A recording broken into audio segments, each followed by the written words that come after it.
Good evening, ladies and gentlemen, and thank you for taking the trouble to come out and listen to me this evening.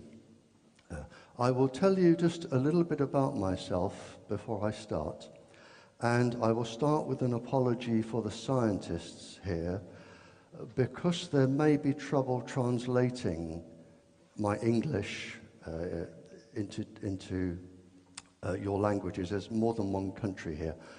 I'm not going to talk science this evening. I'm going to keep everything very, very simple.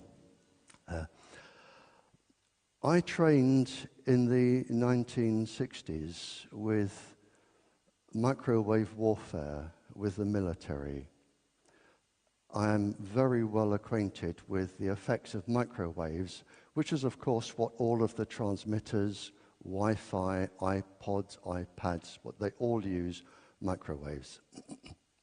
I trained with the military because at that time, microwaves during the Cold War were used as stealth weapons, as they still are today.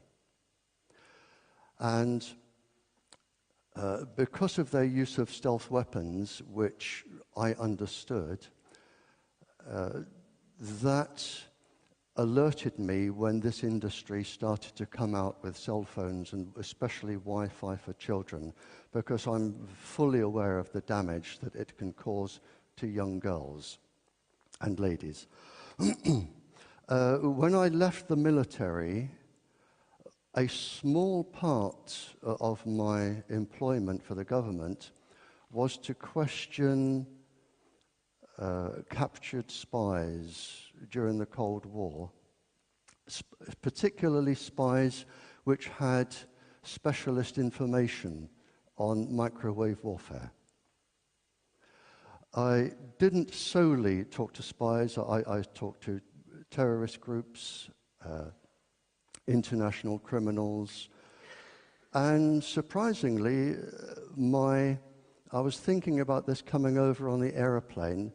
My main job was to actually interrogate and find out about corruption at high level in the English police and at high level in the English government. And if you look at any of the English papers today, the two organizations being questioned are the police and the government. Nothing has changed over 45 years. Following that, when I left, I went to teach advanced physics, which I did up to a few years ago. I obviously teach mathematics. I have also a teaching diploma in human physiology, and I also teach chemistry. I have 2 university degrees, a diploma. I was commissioned 11 years ago by a police union to write the safety report in the Tetra airwave communication system. 3 years ago, a different police union asked me to write an update to that report, both of which I condemned the system as particularly dangerous. I am a scientific advisor to a few organizations, both international and UK-based. And finally, I work for free. I've never charged a penny for anything I do, for 2 reasons. One, I can represent the poor, and they don't have to worry about me. And secondly, nobody can tell me what to do, and nobody can tell me what to say, or more importantly, what not to say. With me, it is the truth, and in some countries, the truth comes as quite a surprise. Now, I'm going to begin with, first of all, I'm talking about microwaves. Microwaves react with water, which is how microwave ovens work. And is there proof? Am I just going to stand here talking about endless science and meaningless things? Is there proof? Which is what everybody wants to know. And it is a very simple answer. The answer is yes. In fact, there is quite a lot of it. In fact, there is an enormous amount of it. And the proof really came out with a document I have here. And this particular document was the most top secret document at its time. Realizing that microwaves caused a lot of damage to water-based bodies, the United States Defense Intelligence Agency published this document, which was circulated to all governments, all Western governments. And I think this piece of paper, this one piece of paper here with the one sentence, is going to cause more death, more suffering, and more pain than the entire Second World War. Just this one piece of paper. And it says to all of the governments, if the advanced nations of the West are strict in the enforcement of stringent exposure standards, there could be unfavorable. And really, the whole argument begins and ends here. That is all the proof you need. And what the governments did, and it is still in force today, they said, well, what we will look at for our safety standard, we will not take the level at which microwaves interact with the cellular processes in the body. And for an adult, there are around 4,500 different biological processes that can be affected. It's 4,050 in a child. They said, we won't look at that level. We will choose a level up here that gives us total freedom. And it is the one used today for all of the cell phones, even the Tetra airwave system. And it is 6 minutes of warming. That's it. The total safety level is 6 minutes of heating. In other words, if you don't feel too warm in 6 minutes, then it's okay. And that's it.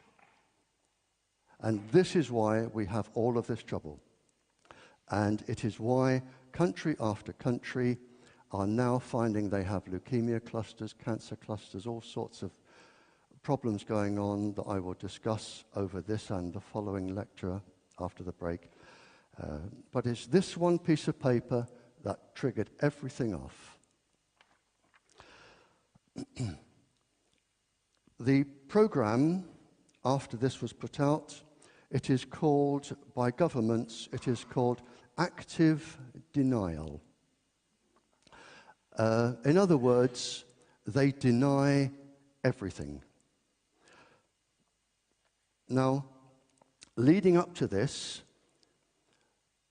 and this takes some believing, to reach this stage, there were lots of experiments on lots of people without their knowledge. In just 40 years, and this is documented, in 40 years, 500,000 people were tested without their knowledge, many to the point of death.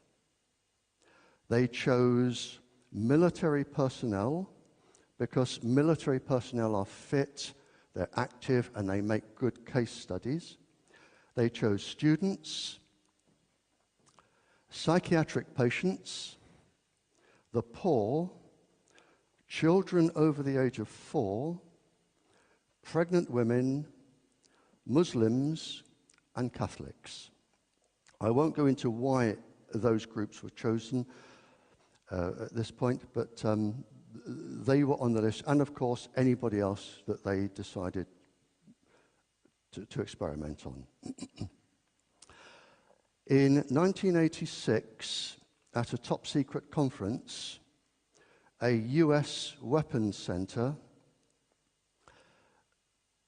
a gentleman made a speech, and he said, concerning the microwaves, he said, "We can change the behavior of cells, tissue, whole organisms, have a 6 times higher fetus mortality, cause birth defects, and induce cancer in human cells." That is the result of their research. Again, in a top-secret course between 2001 and 2007, course number 11, students, these would be scientists, will be familiar with current knowledge. That is, cancer, memory, brain function, damage to the eye, skin, and birth defects can be caused by this radiation. And that is borne out in this document, the one I said is most dangerous, because apart from the top line here, all of the rest of this are illnesses which you can expect to get if you are exposed to radiation. And it says here, exposed to microwave radiation below thermal effects. In other words, below the safety level. And then they list all of the psychiatric problems and all of the physical problems. Some of them they describe as severe neuropathological symptoms. So that is why we are in this mess. A few more bits of paper here. This is a top secret document, or it was till I got hold of it. Biological effects on health hazards, microwave irradiation. And again, they say here, they specifically say here, this is, I'm getting into trouble here, aren't I? They specifically say here, this is radio frequency microwave irradiation. And they have, this particular document was 350 pages. Similarly, the Naval Medical Research Institute, a very highly regarded research laboratory service, again United States, they talk about altered menstrual activity for ladies and a lot of fetal development problems. And they say here it is attributed to microwave and radio frequency radiation.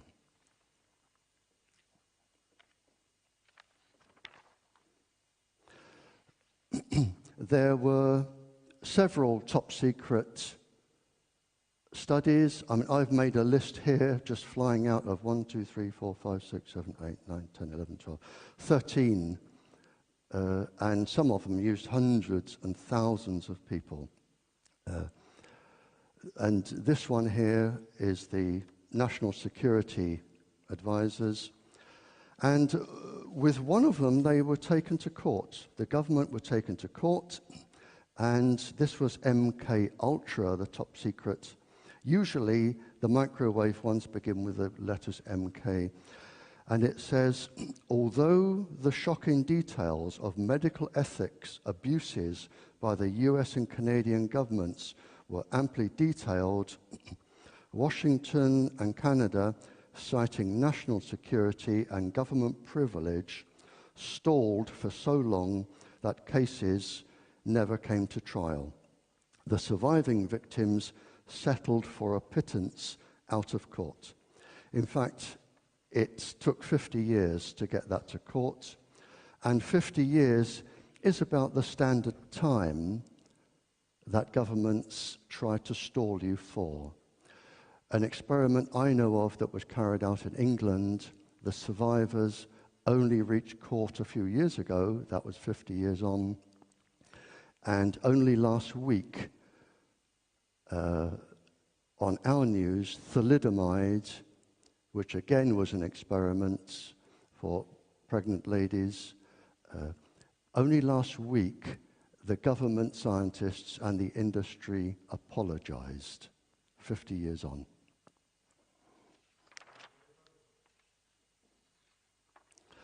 The question that people come up with is there any legal proof? We have scientific proof, and that can't be argued against. I will face any scientist and say, if you think this is safe, explain this. And I was involved in this. And I will say in my defense that whilst I was questioning spies and other people, I never once used a single second of pain, embarrassment, humiliation, hypnotism, drugs, nothing at all. I spoke to the ladies and gentlemen exactly as I would talk to you if we were sitting outside having coffee. The proof,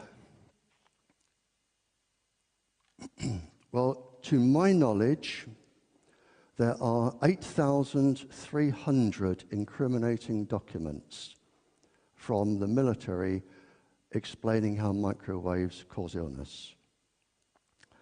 There are 5 high court cases, to my knowledge, in various countries, proving that the cell towers and the cell phones cause cancer, neurological damage and physical damage. 5 high court cases that have been made against the industry. There are 14 epidemiological studies. In other words, a study on thousands of people over 10 years each.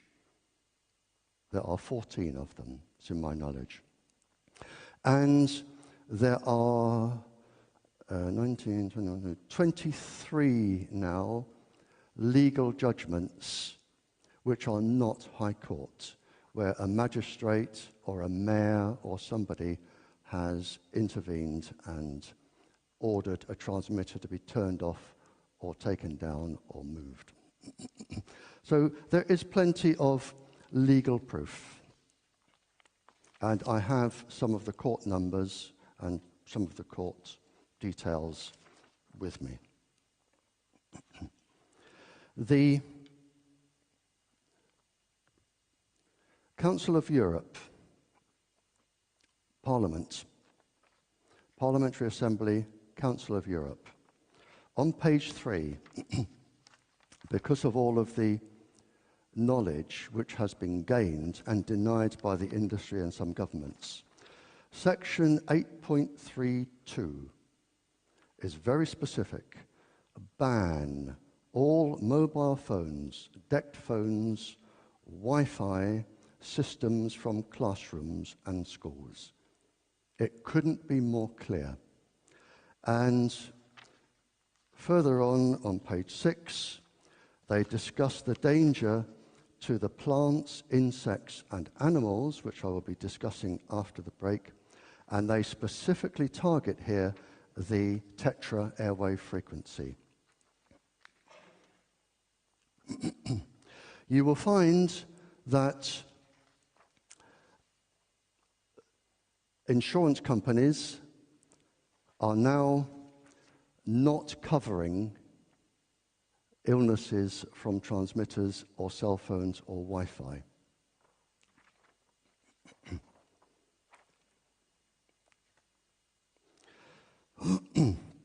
Now, many people, when they buy all of these gadgets for their children, they don't actually look at the small print at the back. I do. And for instance, The Apple, the iPhone, it says it should be kept at least 15 millimeters away from the body. Now, that's because it isn't safe. There is no other reason why you should keep it 15 millimeters from your body. But what happens if you're holding it? Because you're touching it. And it isn't just the microwaves leaving it coming through you. They will go into your arm, and they go into your body, and they travel through your body, and they are grounded like an electric current, because it is an electric current. And this is why, as I will come to, pregnant women are advised never to come into contact with microwaves. So they say 15 millimeters from the body. It says here in another guidebook, a few animal studies, however, have suggested that low level of microwave radiation can cause the development of cancer in laboratory animals.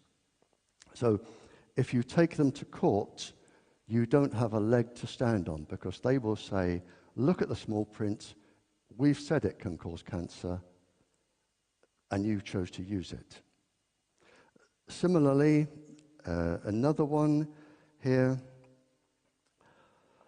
it says, now customers, when they buy these new gadgets, you agree not to sue the cell phone manufacturer for any bodily damages or harm, or take part in any class action lawsuit. That's an industry protecting itself. Now, this is a document here which the industry do not want you to know about.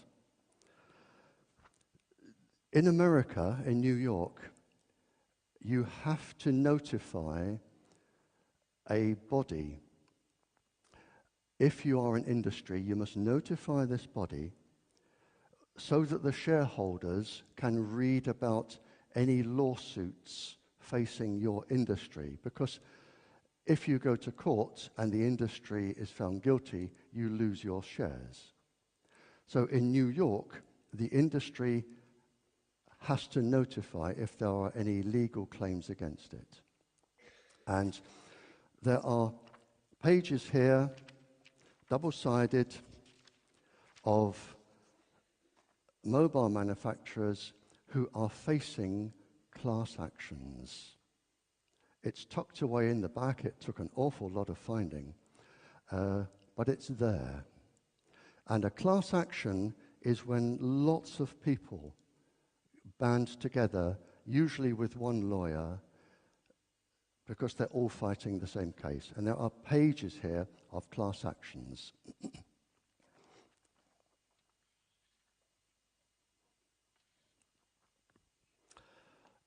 An Australian gentleman, I wrote this paper because I probably receive a phone call every day at home from somebody who is being targeted by the industry because they have to carry on with their experiments, or the government. And I wrote this particular paper just to try and help them. And an Australian gentleman here, a doctor, who actually worked for the World Health Organization, saying that there was absolutely nothing wrong. He now represents the communication industry as a consultant. And he said here, he wrote here, all aspects of human behavior can be affected, even controlled. Those are his words. Now, if anyone is thinking of any form of legal action against being targeted, or there is a EU parliamentary convention here, January, what was the year? 1999, and I have the number. But it is a call to ban all human experimentation or manipulation, and the European Parliament have a number that you can use. Similarly, there is the Nuremberg Treaty, and I am trying to invoke this with the Tetra airwave system because the police do not know that they are actually a part of an epidemiological study, or the ambulance service or fire brigade, where the government themselves say we cannot rule out severe neurological damage and cancer. And it is a study which, in fact, is going on until 2018. This is the Nuremberg Treaty that was signed at the end of the war, and it specifically says, and the Western governments, we all signed it, the voluntary consent of the human subject is absolutely essential.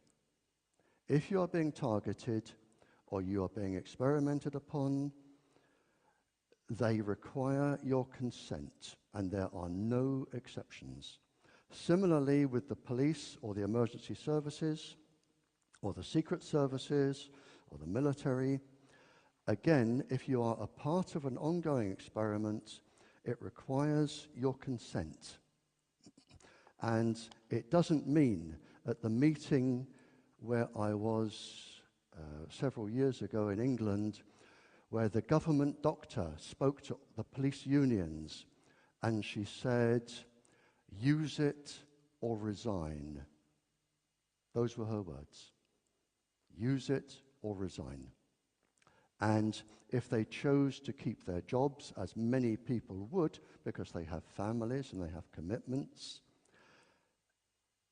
then to me, and I'm sure legally, that doesn't constitute a full understanding of the risks and consent. So if all this is known, excuse me, I do need to drink.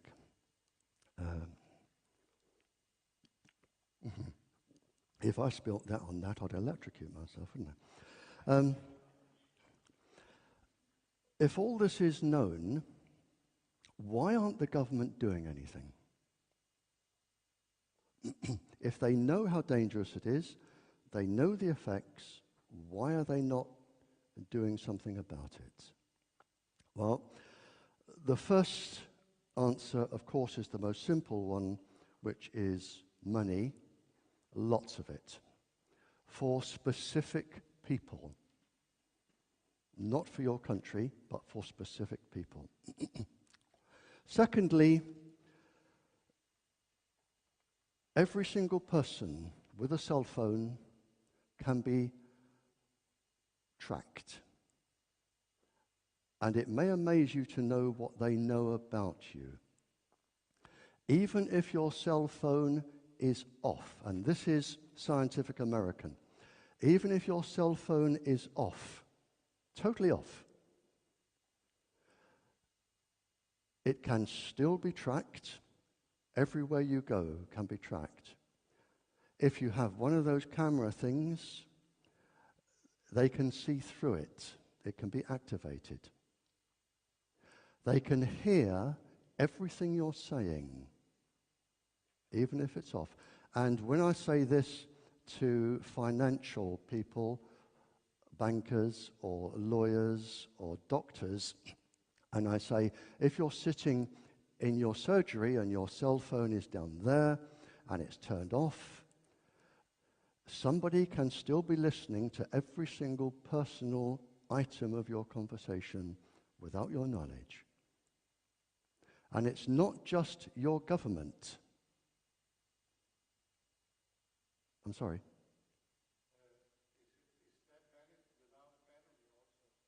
Can I do the questions afterwards, please? Because of I'll break my concentration. Thank you. There are lots of phones. Some can be activated and some cannot. Some can be activated by up to 40 different countries. That surprises people. And I'm not going into the electronics of why that can happen, but up to 40 different countries. Now, you may be thinking, well, okay, mine is, or my cell phone is encrypted or whatever, and all of this I have documentary evidence for. This is from Cambridge University very recently in a scientific journal. It is actually possible, they say, to reprogram the contents of supposedly secure memory and obtain information. They can actually reprogram your phone. I know how it's done, but I don't have time to go into it now. But up to 40 countries. And you might think, well, why?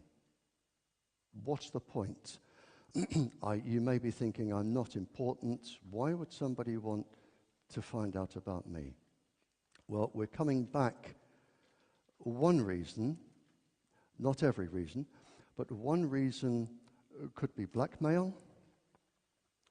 One reason could be that I know quite a lot about the spying world because I spent 11 years questioning some spies, which was, as I say, a very small part of my work. You may think I only sweep floors and I wash dishes and I wouldn't be important enough for a spy to want to investigate me. In fact, you are the very person that they are looking for. The very person they are looking for. Why? I don't have time to go into, but I can assure you you are valuable. So it may be for future, they may not be doing it, but all I'm saying is there is a possibility of up to 40 countries that have access to your cell phone. And of course, everything that goes over your computer can also be monitored. That goes without saying. The governments, this is very recently published, just July, 28th of July. Not only if they wish, and in this country, nobody may be listening to anything you say. All I'm saying is there is a possibility. But there is now a detector, and it is in use, and it can detect, because of the immense computer powers that we have now, it can detect hormone levels in bodies, the molecular structure of the hormone levels in bodies, so it knows what your body is doing, and it can also look at your brain patterns, and because microwaves will go into the body, it will look at your brain pattern, and it can tell which parts of your brains are now active. And if they know which parts of your brains are active, of course, they can judge roughly what your mood is, and probably, in some cases, what you're thinking. And this machine is now working today.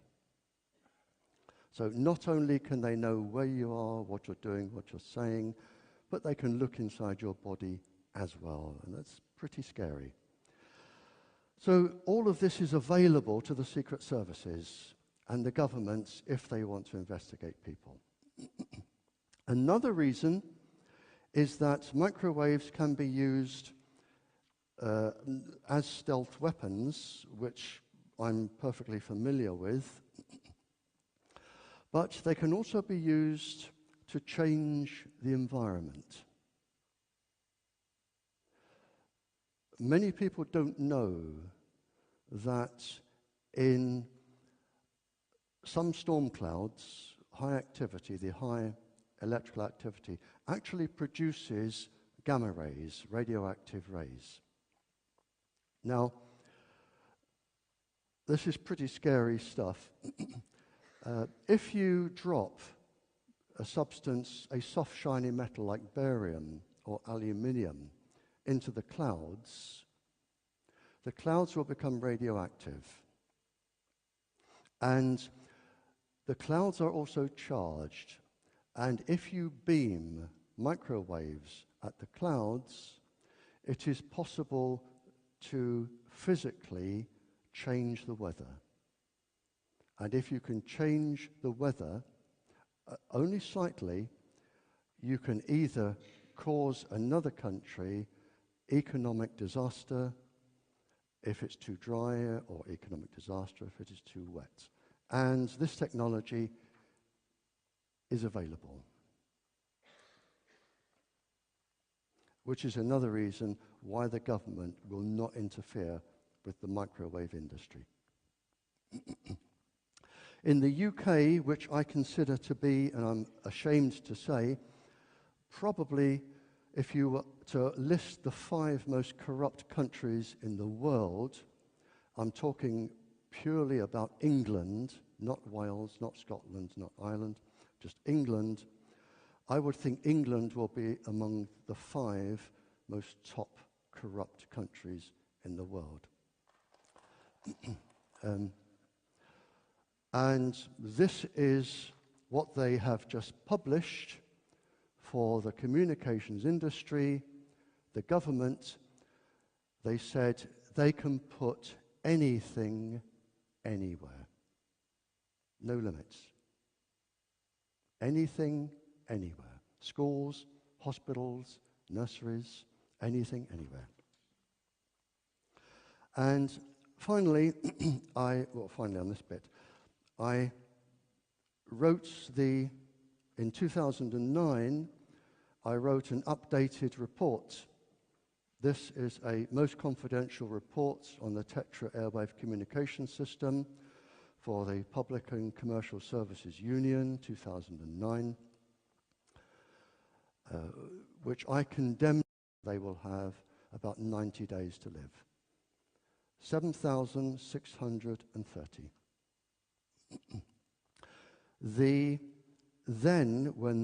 Before I wrote this, Sir William Stewart, chief government scientist, he actually found that the Tetra frequency released calcium ions from brain tissue. In other words, it can cause severe neurological disorder and cause cancer. The top, most reputable journal, Police Review, Janes, did a 3-page article on this.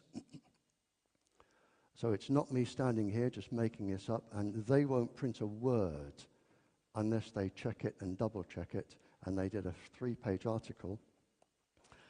And finally in this section, or nearly finally, finally in this section, I'm going to be very careful what I say here, because this is a High Court legal case, and it is still rolling on about Tetra. I was asked to send legal people scientific evidence to do with Tetra.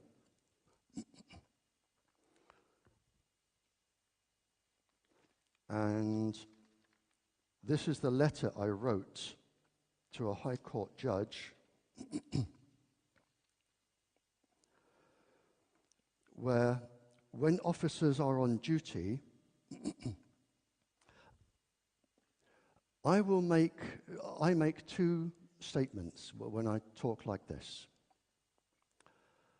The first is, I will guarantee that you will not find a police station with a substantial amount of officers that have had Tetra for 18 months or more. You will find increased cancers. The police, their behavior will have deteriorated. There will be more car accidents by police in police cars. They all go up. In every single country I've been in, it is what they say. And police aggression goes up. And this is in my evidence to the judge, and if there are police officers here that would like a copy of this, I've made arrangements with the doctor organising this talk. I can't just photocopy it for everybody. The problems are you have police officers enclosed in metal police vans, usually for some time, while they're transmitting.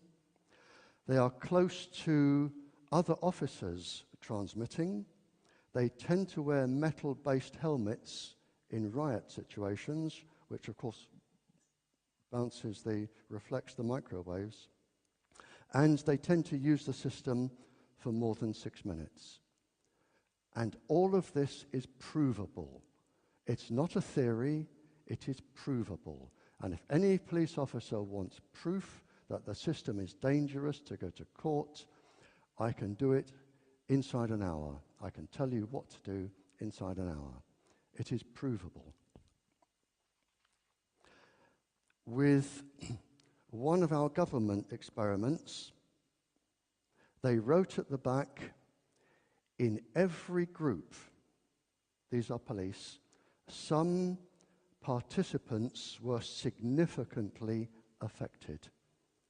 They didn't say what sum was, but if we take sum as a certain number and you multiply that over 100,000 officers, it's going to be considerable. Okay.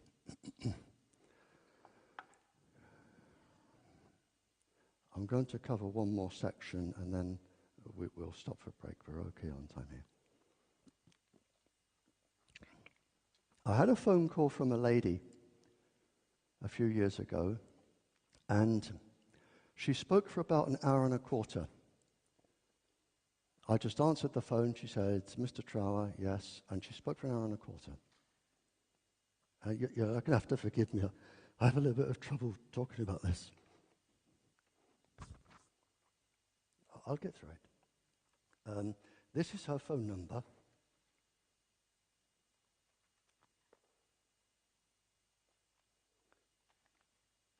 This is her phone number.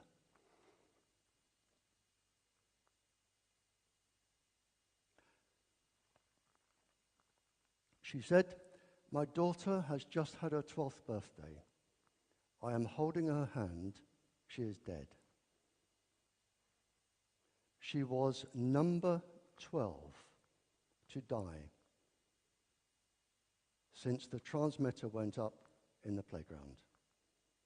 And she spoke for 2.25 hours.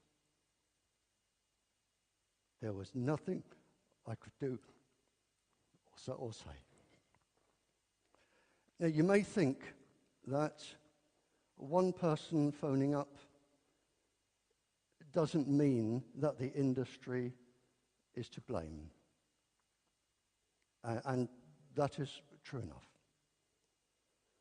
But when we looked into this, it was one school with another 200 that had cancer clusters with transmitters in the playgrounds. 200. Now, why children are specifically at risk, and I'm going to deal, please forgive me for that, I'm going to deal at length with Wi-Fi. This is my main concern. There are 5 reasons why children are most at risk. First of all, I'll just have a drink if you forgive me. I'm doing well today. Sometimes I can't get through that bit. There is no known safety level of microwave irradiation anywhere in the world published for a child. And whenever I go to a country, I make a challenge, and I'm making it here. I will face any government scientist, any industry scientist, live on television, and I will say to them, what is the safe level of microwave irradiation for a child? And when I speak in schools and to governments and royalty and other people I talk to, I say, what is the safe level? Because if you can't tell me, why are you putting Wi-Fi in schools? A single day of a child in front of Wi-Fi in a school is a day too long. And I will come to why in a second. Now, with children, there is no known safe level anywhere published in the world. Would you give a drug to a child if there was no known safe level? Would you guess? No, of course you wouldn't. In children, the blood-brain barrier, which is a barrier around the brain, is also around the thorax, the chest, and it also covers a part of the gut. It's like a fishing net. And in children, it takes 18 months to develop from birth. It is published and it is known that microwaves destroy the blood-brain barrier. Now, what that means is that as the child is in the womb and as the child is growing up, toxins from inside the body can go into the brain and cause damage. And essential chemicals inside the brain can come out and deprive the brain of what it needs. Now, Dr. Christine Ackermann, I think she's German, she will forgive me if she isn't, and another doctor have written on this extensively, and they have both said this can lead to autism and other neurological illnesses in children.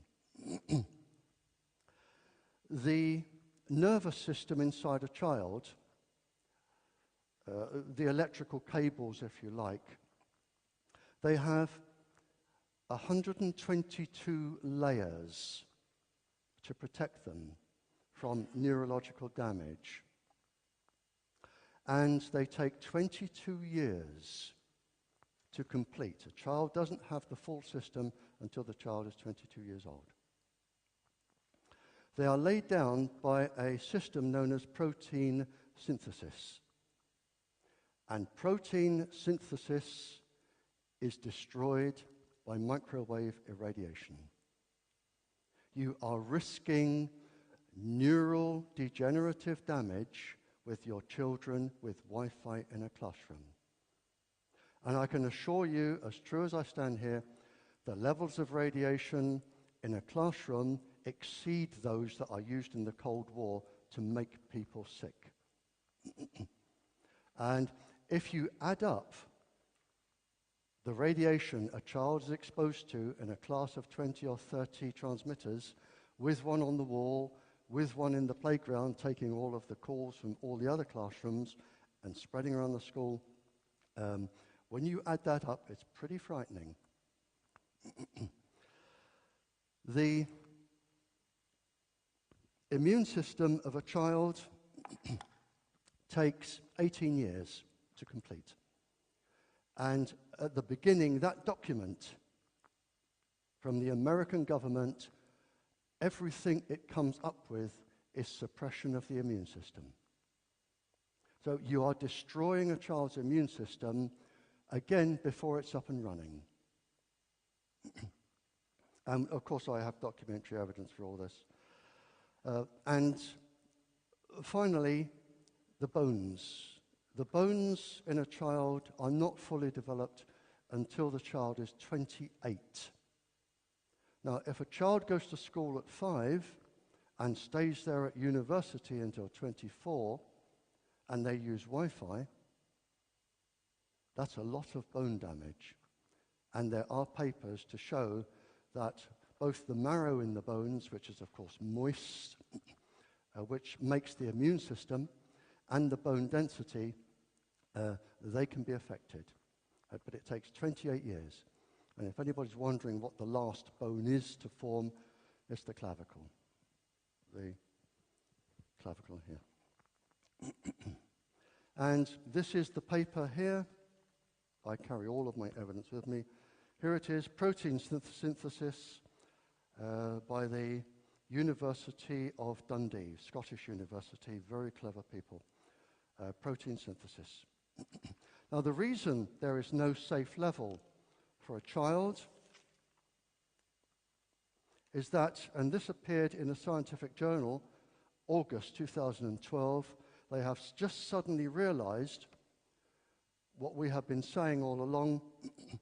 Children are not small adults. You don't look at an adult dose and scale it down for a child. That is wrong. They are immensely complex beings, immensely complex. And you cannot scale. This is to do for the drugs industry.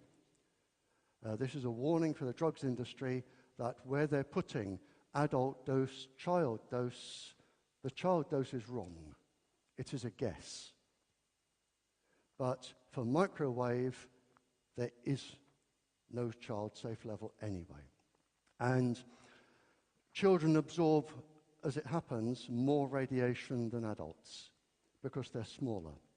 And the smaller you are, the more you are to the size of the aerial, and the more you will resonate with the microwaves.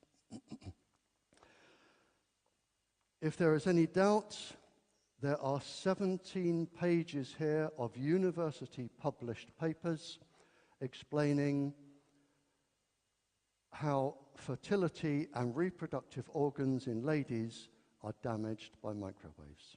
17 pages of just university experiments. So there can be no doubt.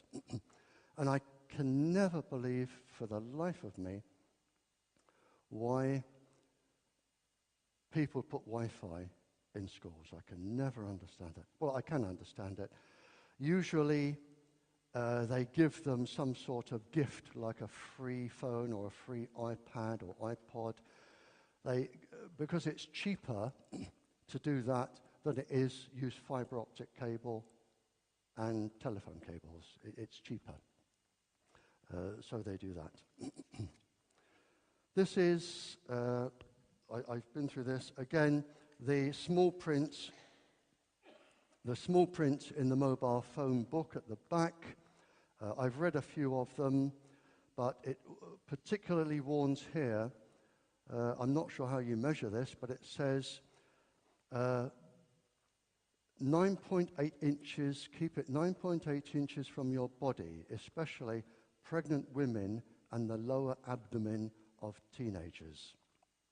How you would measure that, I don't know. I summed up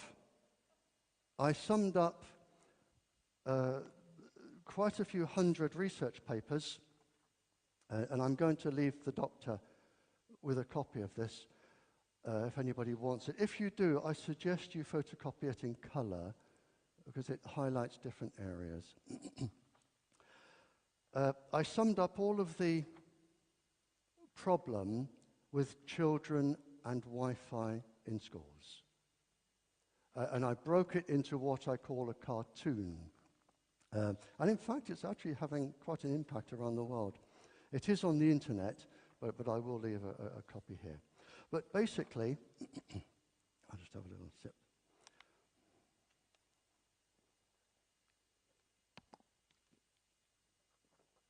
Basically, if you can follow my train of thought here, please, ladies, I'd like you to imagine you are 15 years old and you are in school, or you are a teacher in school, a lady teacher in school, a young lady teacher.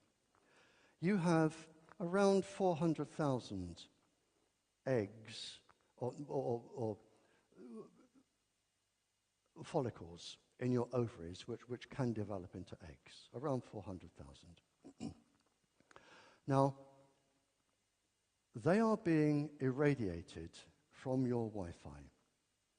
And what a lot of scientists fail to read is that this particular DNA inside the follicles or the eggs suffers 10 times more damage from radiation than any other DNA in the body.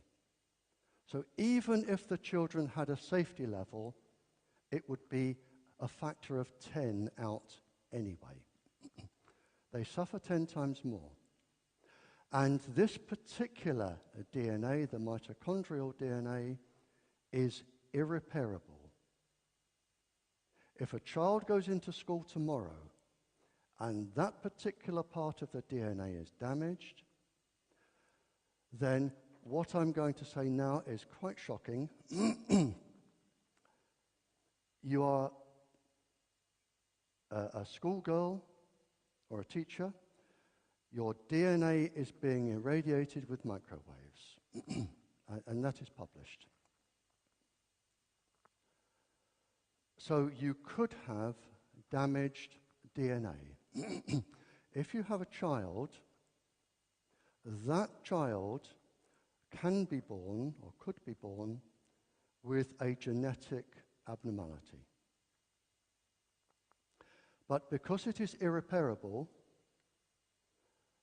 that child's child will also carry that same genetic disorder.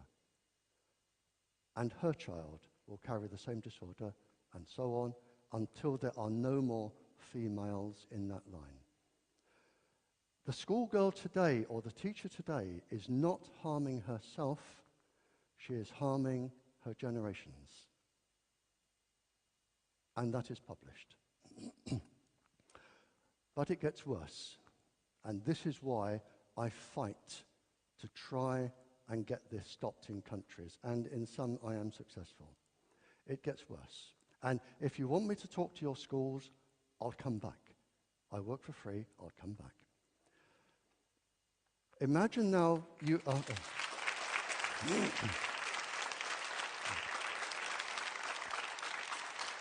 Thank you.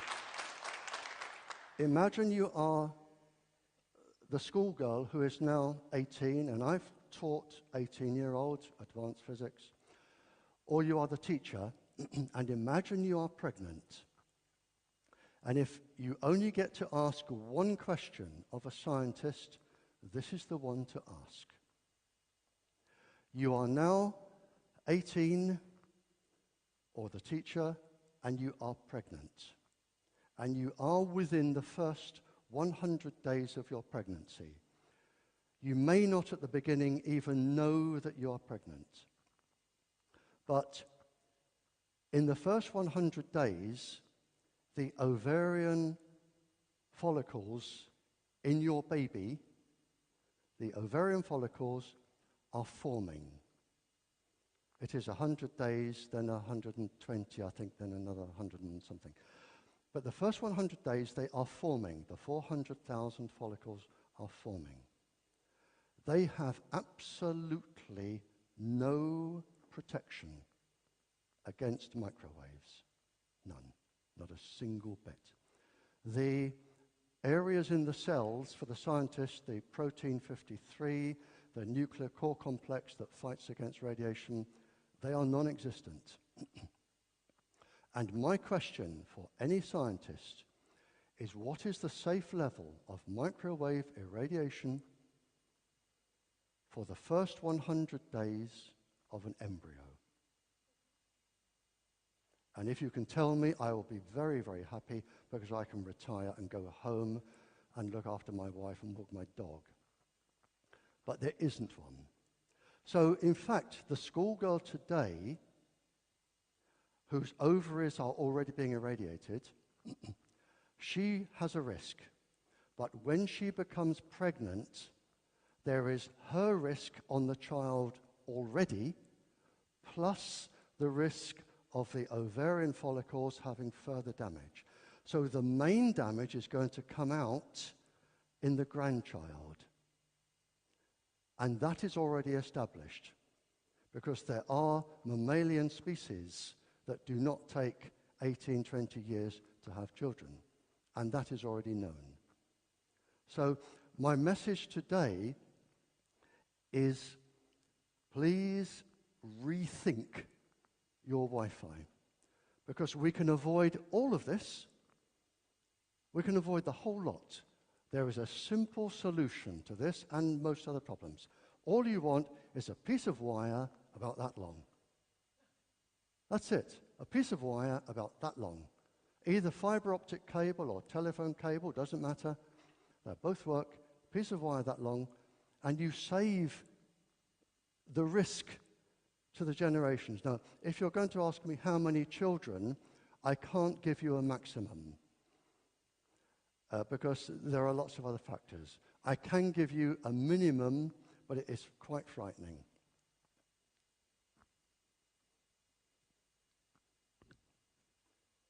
The mobile industry themselves have covered their backs. This is a document published by the Mobile Manufacturers Forum, the industry. And they have listed problems from scientific research to do with, and I'll stick on the topic, embryos, testes in boys, fetus in girls, sperm in boys. They have listed problems in Belgium, China, Egypt, France, Italy, Malaysia, Nigeria, Pakistan, Poland, Slovak Republic, Switzerland, Turkey, Ukraine, Venezuela. So it's pretty well widespread. Now, even if you're sitting there thinking this bloke's totally mad, he should be locked up, and he's making all this up. Okay, I'll go along with that. There is one organization that isn't mad, and I have the utmost respect for the people who represent it, again free of charge, and the work they do, and it is UNICEF, the children's charity UNICEF. They decided, because they protect children all over the world, they decided to investigate, and they wrote a paper, Electromagnetic Fields from Phones, Health Effects on Children and Teenagers. They looked into it themselves, and they published their paper. And they found an 85% increase in central nervous system disorders, which is what I said about the electrical pathways. A 36% in epilepsy, which for the scientists, if you want to know how it causes epilepsy, I can tell you the part of the brain. A word I don't particularly like here, I would prefer to say a psychiatric disorder, but they've actually described it as mental retardation, an increase of 11%. Blood and immune disorders, which will obviously come from the bone marrow, 82% with a risk to the fetus. And they published it. And I think, you can't argue with that. Now, just a few bits of paper more here. We're doing okay for time. Published in our Sunday papers, do not expose yourself to microwaves if you are pregnant. The reason is, as I said, the microwaves go into your body and they go through. I'm not going to describe the path they go through. It's too complex. But they go through your body. They carry a small electric current. Now, I want to just talk about the fetus for 2 seconds, just to give you an idea.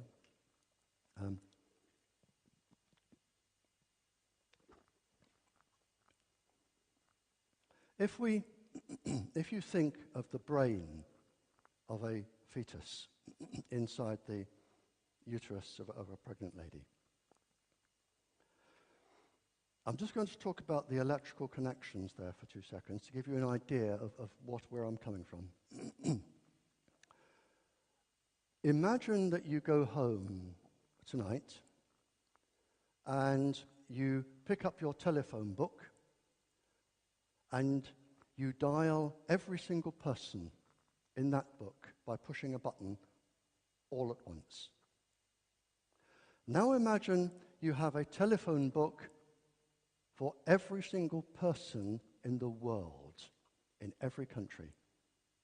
And you push a button and you can dial every single person in the world in one go. That is the number of connections being made a second in the brain of a child in a uterus. Every second. And they are minuscule electrical charges that are involved in all the intricate work. Minuscule. And if you're going to put through a massive, great electric current, it's not going to do the baby any good. And there are papers published that say it can interfere with the development of the brain later on in life.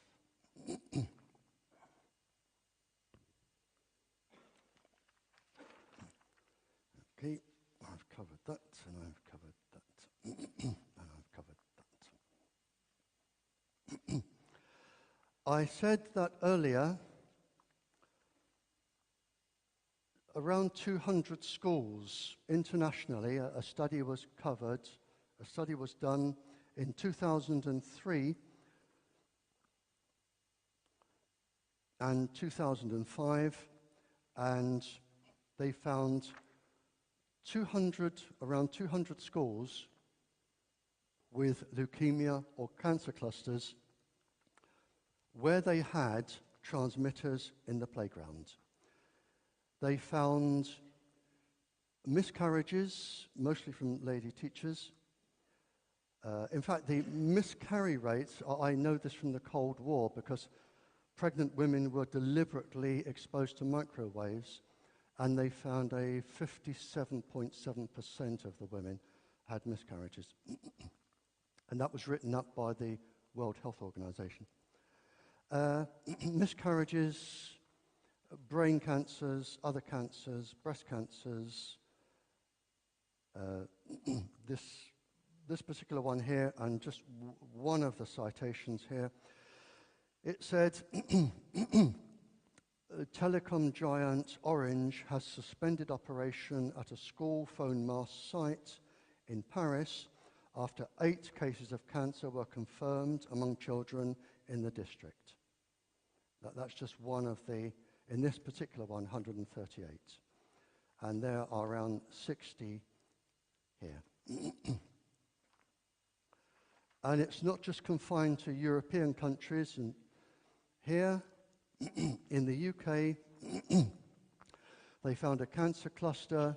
This was brought up in Parliament, the English Parliament, a cancer cluster of children around a tetramast. And here, this is the MP speaking, they found 11 children under 11 with leukemia and 7 adults with cancer around a transmitter. The minister stood up and said, we are within international guidelines, in other words, the thermal level, and sat down. And that was it. Case closed. It took about 2 years to get that into Parliament, and the minister just blew it away with one breath. And if you think, that was 2003, 2005, if you think they've stopped, this is 2012. Cancer cluster around school mast, this is Kansas. They're still going on. In fact, they're becoming commonplace, and people have stopped actually just publishing them, which is just amazing for me. This is a study carried out by the industry on its own microwaves, and they have said it can cause neurological damage in children, carried out by the industry itself on its own product.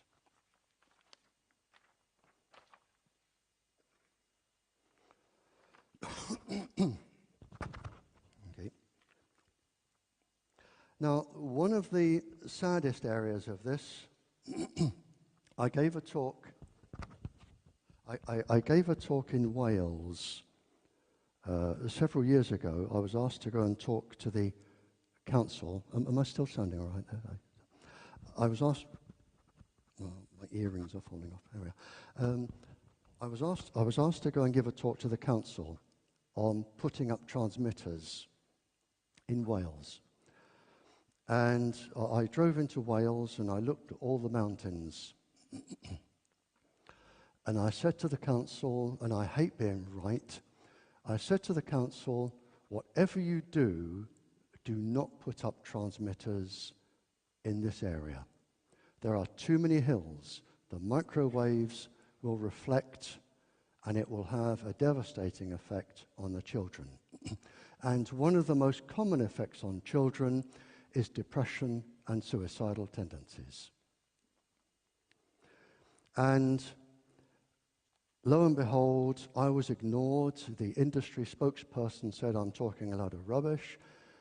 They put the transmitters up and they had the biggest suicide rate in Wales ever in its history.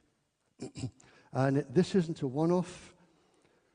There are quite a lot of suicide studies, quite a lot, pages of them, from microwave irradiation. One of the first symptoms for adults and children is depression, then severe depression. In fact, one of the studies here, I spoke of 14 epidemiological studies, and one of the studies here was actually carried out by the industry itself. And its conclusion was, if you are near a transmitter,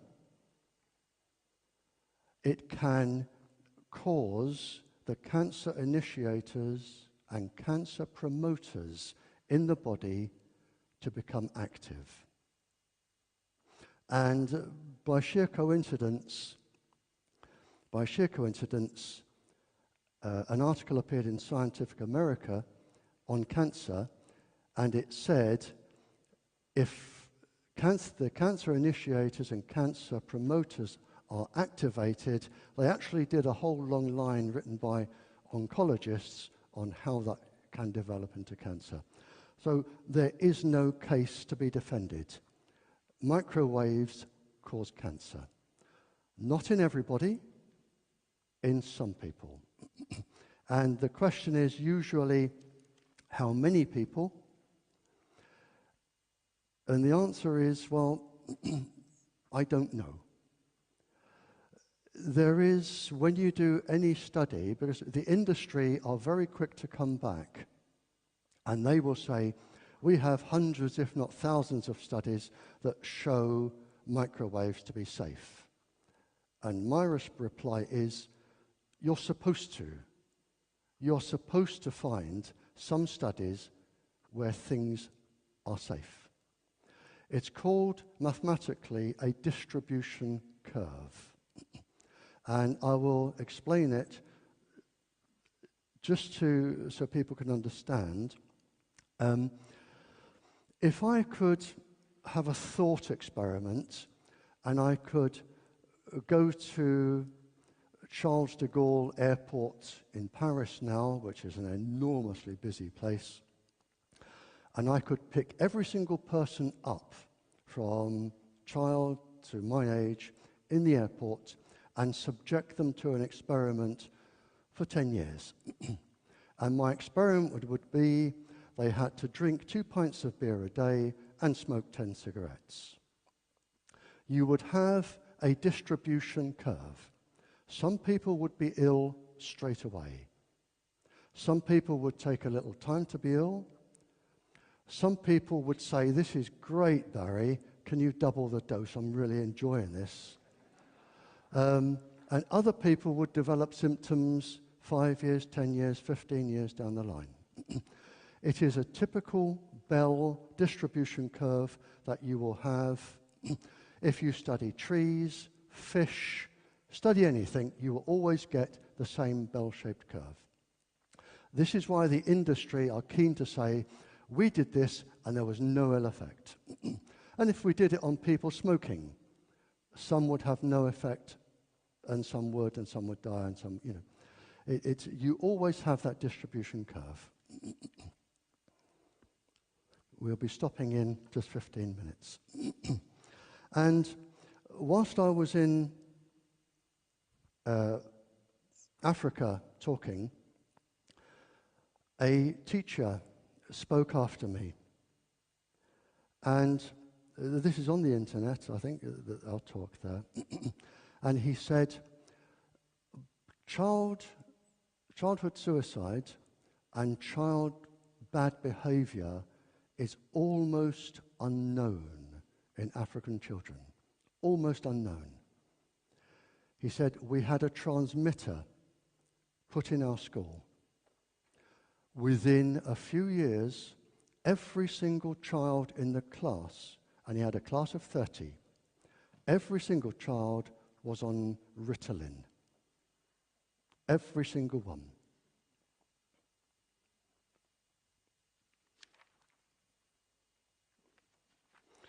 Okay, right.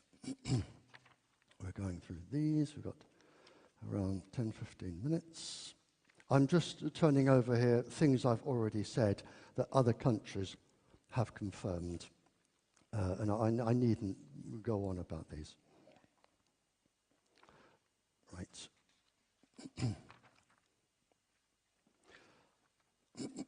A particularly interesting paper which has been published, the Department of Biophysics and Radiation in Ankara, they have shown that the thyroid in children, which is the master gland, is particularly sensitive to Wi-Fi, the frequency of Wi-Fi radiation, 254 megahertz, 2540 megahertz. It is particularly sensitive to that particular frequency and can cause thyroid problems in children. But they've also said here that that radiation anyway can damage the thyroid in children. And it is followed up with other papers, which you'll excuse me just turning over. Sperm count, we've done that. And a paper, I did mention bones, a research paper from India, where they say the microwaves lead to bone weakening, which is the last thing you want in school children who are trying to build their bones up. Now, to give you an idea of some of the papers, I'm involved in a legal case in the United States where a lovely, delightful young lady, an 11-year-old, I think she's 11 or 12-year-old girl, doesn't want to sit in front of a Wi-Fi set in school. And the school basically said, you're here, you will do what we say, and if you don't, take us to court. And she did take them to court. She has a law firm supporting her free of charge. I'm supporting her free of charge with a few other people from around the world. And to give you an idea of the scale of papers, one of the lawyers representing the girl, and the case isn't over, one of the lawyers representing the girl has highlighted 5,000 papers to support her. 5,000. Now, that is some pool of knowledge. 5,000 papers, which has been submitted in evidence. Now, it is possible to have transmitters taken down. And I'm going to talk about this, and then we'll probably stop for a break. In some of the countries I've been to, they say, well, this transmitter went up, the industry spokesperson came up, and it's usually the same thing. They say, these are radio waves. We fully comply with the ICNIRP certificate, the International Certificate for Non-Ionizing Radiation Protection. We're well within the safety limits. There's no worries about this, Governor. We'll put it up there, sign here, and we'll give you the money. And the transmitter goes up, and in one particular country, within 18 months, people had to start leaving because of the cancers and the leukemias and the illnesses. And I was asked if I would go and represent them. It was a township in Africa. I worked for free, the barrister worked for free, and we took on the industry. And we found, and this may be here, if you want a transmitter taken down in school or near a school or near your house, this worked. And it's worked, as far as I know, 3 times.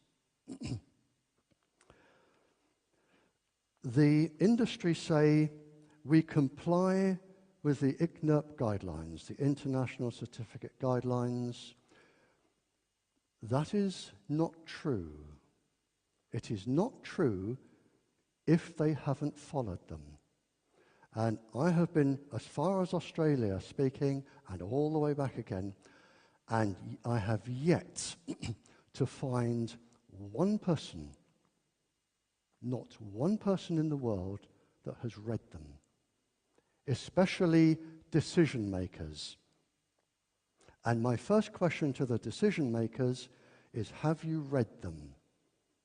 No. Well, I have. And here, and this is your legal argument if you want something taken down, because I guarantee they would not have done this, and the transmitters would have been put up illegally. And I'm not a lawyer, this is a lawyer's argument, but if they have lied or not told you the truth, what I'm saying is you may have a case in law to have it taken down. This is the International Certificate, and I have read it, and here on page 545, it says, for example, children, the elderly, and some chronically ill people might have a lower tolerance for one or more forms of this radiation than the rest of the population.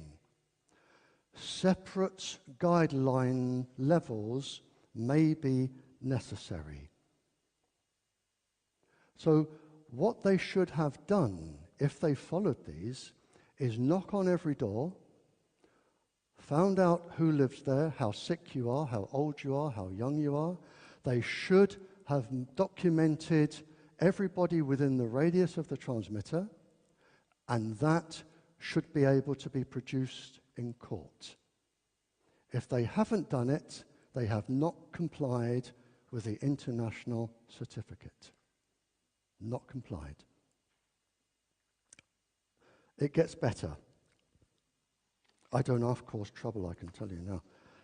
I'm really not liked anywhere. It says here, and this is the main one, it says here, in practice, it says, decision makers should review current scientific literature and determine an appropriate reduction factor for known illnesses from radiation. In other words, they should show evidence of reading current scientific literature, and they should say, right, this paper says this level is dangerous, this paper says this is dangerous. We will set our safety level for the school or the hospital or the nursing home or whatever here. And that requires scientific evidence and explanation. And it is movable. If another paper is published, it goes down. What they normally do is there's a big scaffold thing, and the transmitter goes bonk, and then a few months later, bonk, bonk, bonk, some more, and then a year later, dong, dong, dong, dong, dong, and before you know where you are, it looks like Jodrell Bank or a space station, you know, and there is no limit on what is coming out. But they have not agreed. If they say to you, we have abided by the international certificate, they must be able to produce this. And if they can't, then they have not told the truth. And I don't know anything about law, but I have known 3 cases where transmitters have been taken down because if they went to court, they would have lost. This is the international certificate scientific paper. And as I say, one of the questions which I ask every scientist is what is the safe level for children? And they actually openly admit. This was published in 2009. And the International Commission say another gap in research is children. No study population to date has included children. They might be particularly susceptible to harmful effects. They are likely to accumulate many years of exposure during their lives. Now, if that's what they're saying, there is no safe level for a child which is known. That's it. And if there is no safe level, why is Wi-Fi in schools? If there is no safe level. Now, this is a study. It is a study on children without your consent. And that's important. That is legal. They started studying children in 2009. They are looking for cancers, brain damage, illnesses. That requires your consent. And I wonder how many parents, after listening to me for an hour, would say, where's the form? I'll give my consent for Wi-Fi. But they don't. They just plonk the Wi-Fi up. They usually give them free computers or something because it's cheaper. In comes the profit. And your grandchildren are going to pay the price. As I said when on the television, people that saw me this afternoon, I have 2 aims with my talk here. Sometimes I'm successful in countries and sometimes I'm not.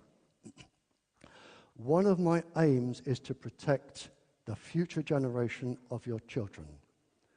With that in mind, I did ask if I could see your Queen, because she has power to actually make people come and listen and decide. If anybody knows her, I would desperately like to speak to her tomorrow before I fly back. And I have a letter from a king.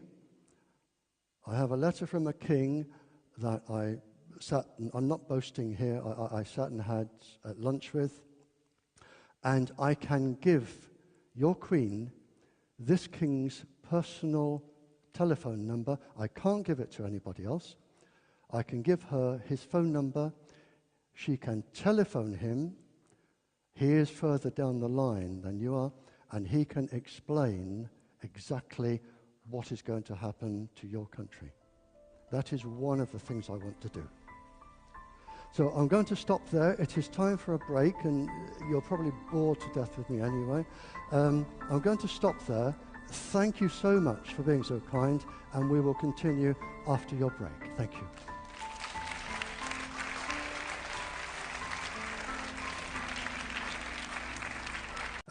I just want to say 3 things before I start. I have a correction to make, and I'm terribly sorry. I said that the Council of Europe wrote ban all mobiles, all Wi-Fi from school. That was the case when I got the paper. A legal person here has updated me and said it now reads a wired system is preferred.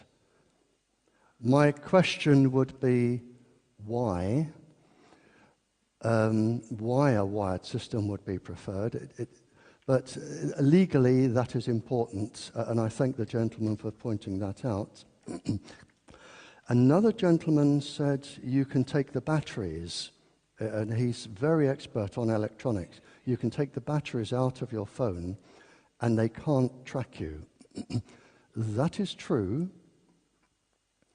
unless, and these 2 gentlemen, and another gentleman I've just been talking to here, there's some very, very clever people here, who understands ground currents, and that is an immensely difficult topic. I can't talk about ground currents. It's an immensely difficult topic. But while I'm not going to point these gentlemen out in case they don't wish to be identified, but if one school decides they're going to challenge Wi-Fi and have it taken out, maybe these gentlemen would offer the legal, the electronic, the physics know-how to argue for you in case of, for the school. It may be. And you only need one. And I've found out in countries, you only need one school to get Wi-Fi taken out. Because the mothers in the next school who know those mothers say, well, hang on, I know her and I trust her, and if they're worried about it, these are my children now here in this school. And you get the domino effect. And it starts to go quite quickly, and it's happening now in Canada. The gentleman who said you can take the batteries out, he is correct, but there is a system, I didn't go into it, there is a system called CELDAR. It was developed about 12 years ago. They now have very, very advanced types of CELDAR where they don't need to track your cell phone. It works from cell towers. And the cell tower can beam a microwave through your house onto your body when you're sleeping. The computer, it's like radar, only from cell towers, they call it CELDAR. The computer takes away any static objects like houses, buildings, trees, and as you walk around, the computer just follows you with microwaves. It'll follow you going anywhere. And it's another way of watching people. And if they want to be really mean, and I didn't bring this up earlier, there are a list of microwaves when they're used as weapons. There are a list of pulse frequencies which can be used to entrain the brain or mess around with the normal, natural vibrational frequency of the body. You have lots of natural vibrational frequencies in your body. Your organs have a frequency, your glands, your cells, your brain has its own frequencies, and they can mess those up. And to give you an example, it's called entrainment. It's known that a child making a cell phone call for 2 minutes, the brain takes 2 hours to come back to normal. So if a child is in a playground and rings another child, that child's brain will not function properly for 2 hours. It's called long-term potentiation, and it can go on. It's been known to go on for 6 weeks. But I didn't want to go too much into that because it gets enormously complex. But there are, to my knowledge, up to 600 pulse frequencies that can alter different bits of your body. And this is how the governments experiment on people, with either implants, putting out pulse frequencies, or they can put them with microwaves from Zelda. It's how they experiment on people. Now, before I start, I'm just going to, this drawing again, this is really what you need if you're going to take on the school principals or the industry. I forgot why I did it. I did it for a school somewhere that wanted something they could understand. And I'm going to give this now to the doctor so that I know I haven't taken it back to England with me. If you photocopy it, it's best in colour. It is copyright free. You can run as many copies as you like, and you can make a book if you like. You can do what you like with it. It's copyright free. And if I can give it to the doctor, it should only be the cost of what it is to run it through a colour photo printer. I can give that to you, sir. Thank you. Okay, I'm going to whiz on, and I will give my home address and phone number, and I will take all criticisms from anybody. If you've read something and you don't like it, by all means, challenge me, and I will take all questions, but this is an immense topic, and I cannot guarantee that I know the answer to every question. Now,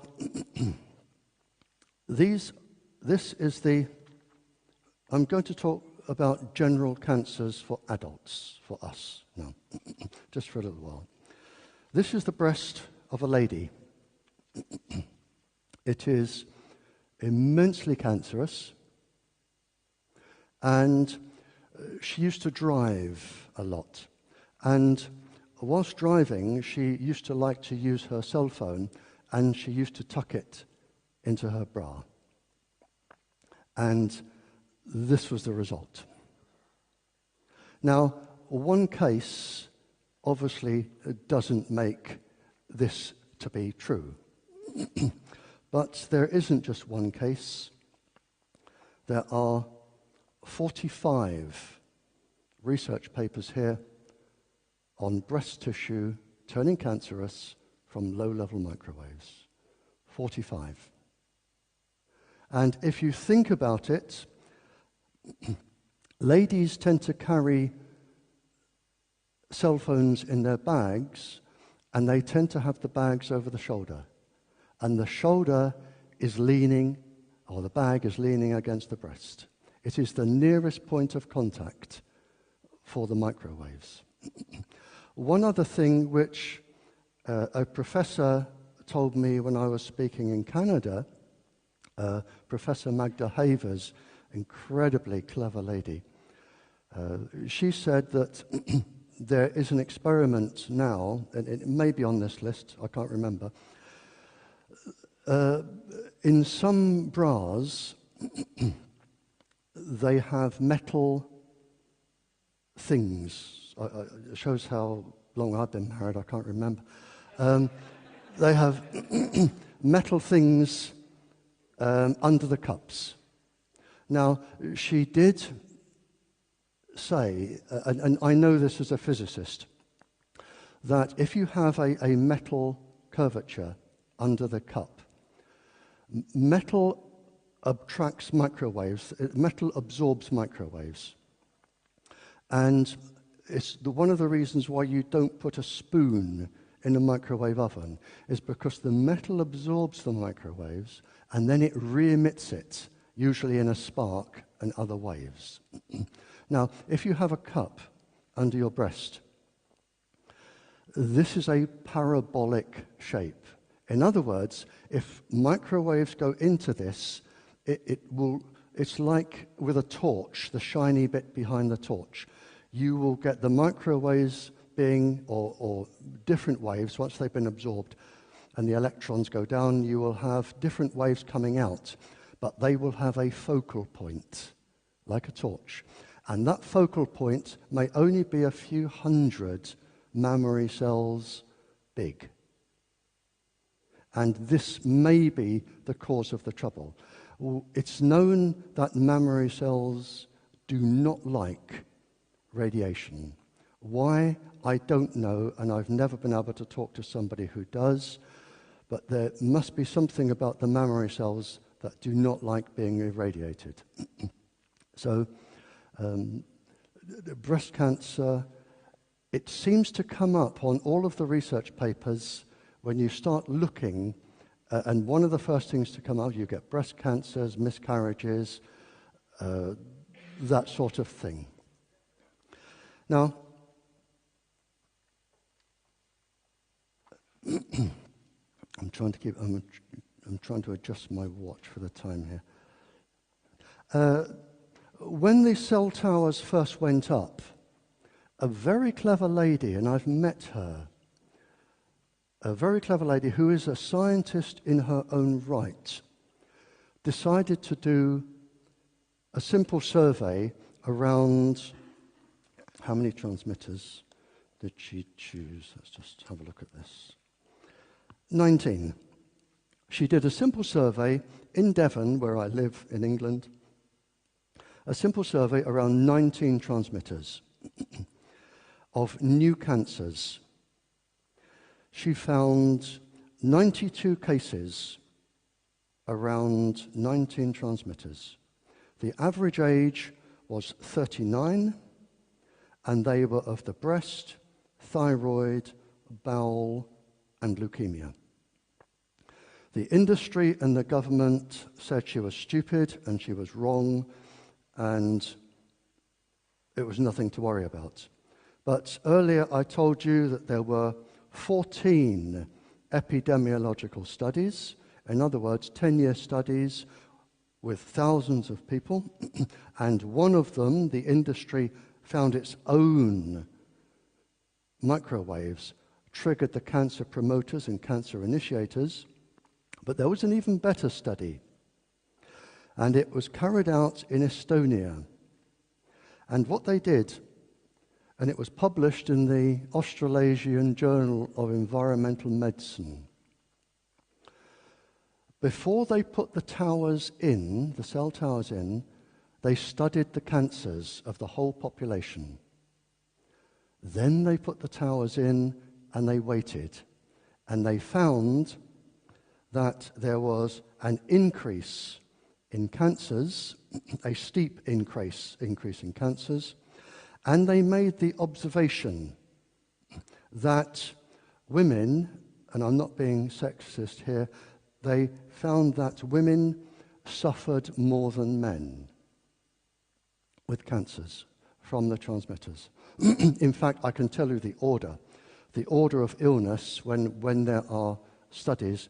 It always starts with the embryo, the fetus, the infant, the child, the lady, then usually adolescents, sick people, and finally men. It's usually that order. But they found that the women suffered more than men. And it's not because women are weaker or anything like that.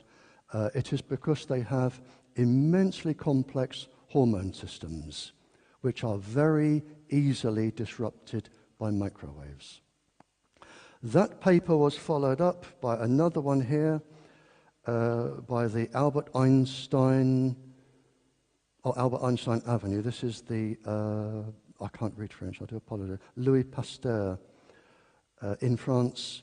And it says here, women significantly more than men. Women suffer significantly more than men. So I'm sorry, ladies, but you're getting a bit of a raw deal listening to me here. There is further proof for adults. This is a paper, 2011, and the university here, it says they have a direct link to 4,924 cancer deaths from a particular radius around the transmitters. They studied the before and answer. This is in Brazil. And again, another doctor here, a professor, I do apologize to him, has written in a separate paper, there is a proven link between microwaves, cancer, leukemia, and a high risk of Alzheimer's. But this is nothing new. It was published in the year 2000. This paper, Evidence Radiation is Genotoxic, in other words, cancer-causing, and it was made for the parliaments of New Zealand, Italy, Austria, Ireland, and the European Parliament in Brussels. And the conclusion of this paper, cell phones will highly probably increase many neurological diseases and brain tumors over the next 10 to 20 years. Cell sites will highly probably increase miscarriage, many cancers, many diseases, significant neurological and cardiac diseases, and death. And a recent paper, cancer in the EU has now reached epidemic levels, which doesn't make good reading. And in some countries, they have now published a paper where, for the first time ever, cancers are now exceeding birth rates. One interesting thing for any of you who employ people and insist they carry a cell phone, this is the Italian court ruling of a man who proved he got a tumor in his head from his cell phone that he used for work. And the employer, according to the legal document I have, the employer was ordered to pay 60% of the compensation for the gentleman. Now, if you're an employer and you insist people have cell phones, this is a European country making a ruling, so you know, it could be legally, and I'm not getting into law because as soon as I do I get told off, it could be a legal problem. Now, with cancers, a study came out that actually the conclusion was cell phones actually prevent cancers. And I read this with enormous disbelief. But when you see something like this, you need to check the statistics. There are, to my knowledge, at least 15 different ways of calculating figures mathematically. And in this particular study, although it said over a 10-year period, a heavy user is 40% more likely to develop glioma, which is a type of brain tumor, 40% more likely. They define heavy use as 6.7 hours per month. But even with that, the statistics here, once they were looked at, they eliminated everybody under the age of 30, which are usually the heaviest users because it's children.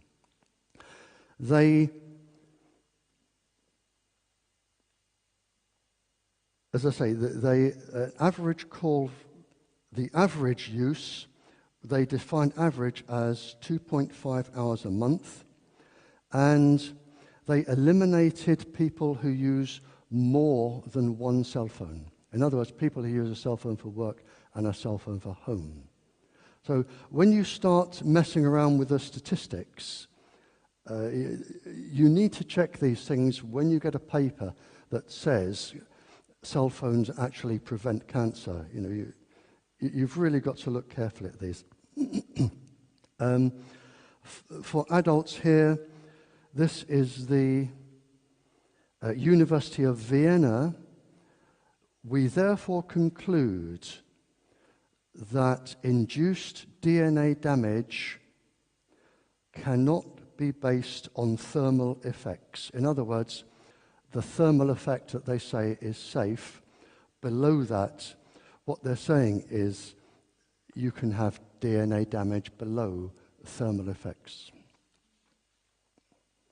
Okay. And I did talk about children. This is the paper that I used, where it says here, and scientific proof that these interactions affect especially the bone marrow.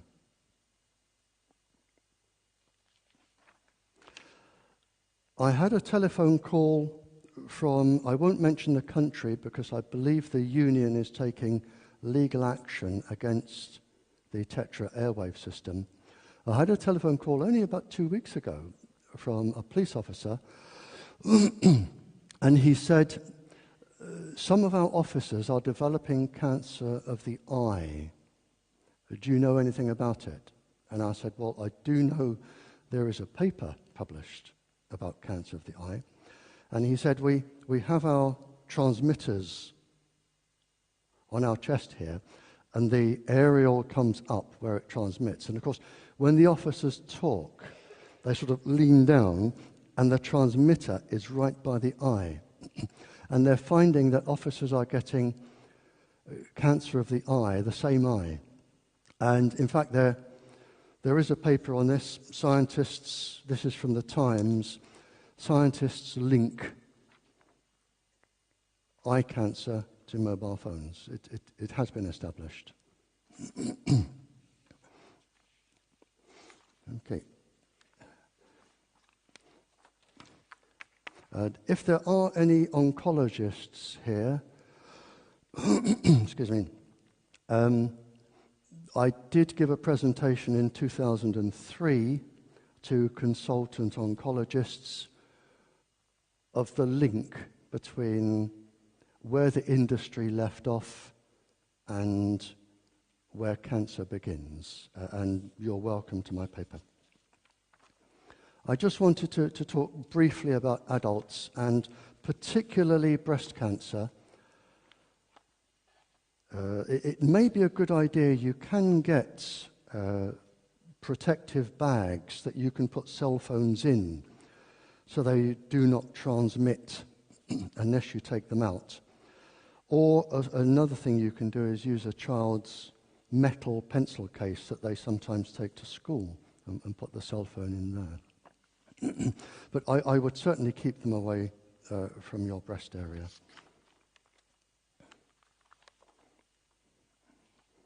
I'm going to finish with this last section and then take all criticisms and questions. And I'll give my address as well. Now, when I was in Africa, I'm moving on to animals now, because the scientists here will know, and I'm not being disrespectful here, but the DNA in you is no different from the DNA in any other living animal or any other plant. Any plant can genetically read our DNA code. Any plant, any tree can read our DNA code. The basis that makes DNA is the same. So it stands to reason, if you're going to do something that injures humans, you're also going to injure the animal kingdom and the plant kingdom, because we're basically all the same. The microwaves don't distinguish. And whilst I was in Africa, in one country, a gentleman came to me and said, "Would you come to my field?" And I said, "Of course I will." And I went to his field, and he said, "What do you hear, Barrie?" And I said, "Well, there's something in the trees over there, and something moving over there, but nothing else." And he said, "Normally, you and I would be shouting to make ourselves heard." He said, "All of these bushes here, vitamin C producing bushes," he said, "they would normally now be pollinated by bees." He said, "Since that transmitter went up, I haven't had a single bee come to my field." And he said, "What is worse," he said, "I haven't had a single ant." And that confused me for a little while. And he said, ants are immensely important to us farmers. He said, because the ants crawl over our fruit bushes and they lick the sweet substance on the leaves, but they don't harm the plant. But if any insect lands on the plant to eat it, the ants swarm to protect the plant. So the ants keep our plants safe. He said, "I've lost my ants and I've lost my bees." And that was down to a transmitter. And he certainly wasn't the only person. There are animal studies. This one here, this is a 20-page document on animals near transmitters that have been found dead, deformed, had their immune systems compromised. They've had birth problems, birth defects, genetic defects, and the animals in the study, and this is a reputable study, were cows, cats, dogs, hamsters, whales, birds, bees, bats, and butterflies in this one study. I was very honoured twice to give a talk at the Glastonbury Festival. It's a festival in England where academics and people who study nature and doctors and everything, they all go and they have conferences and talks.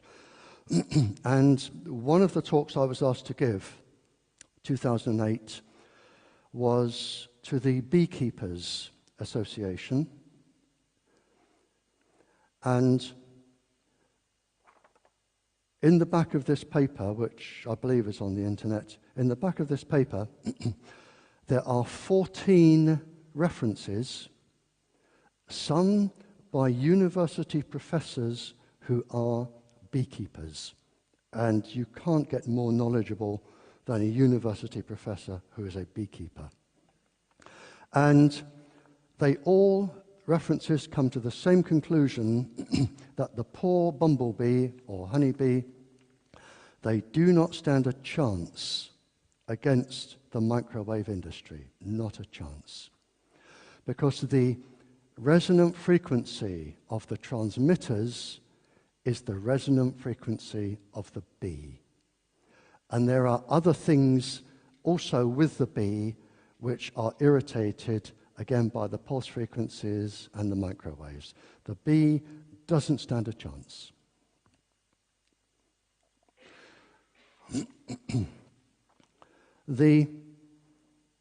A veterinary clinic in Germany decided to look into this for itself.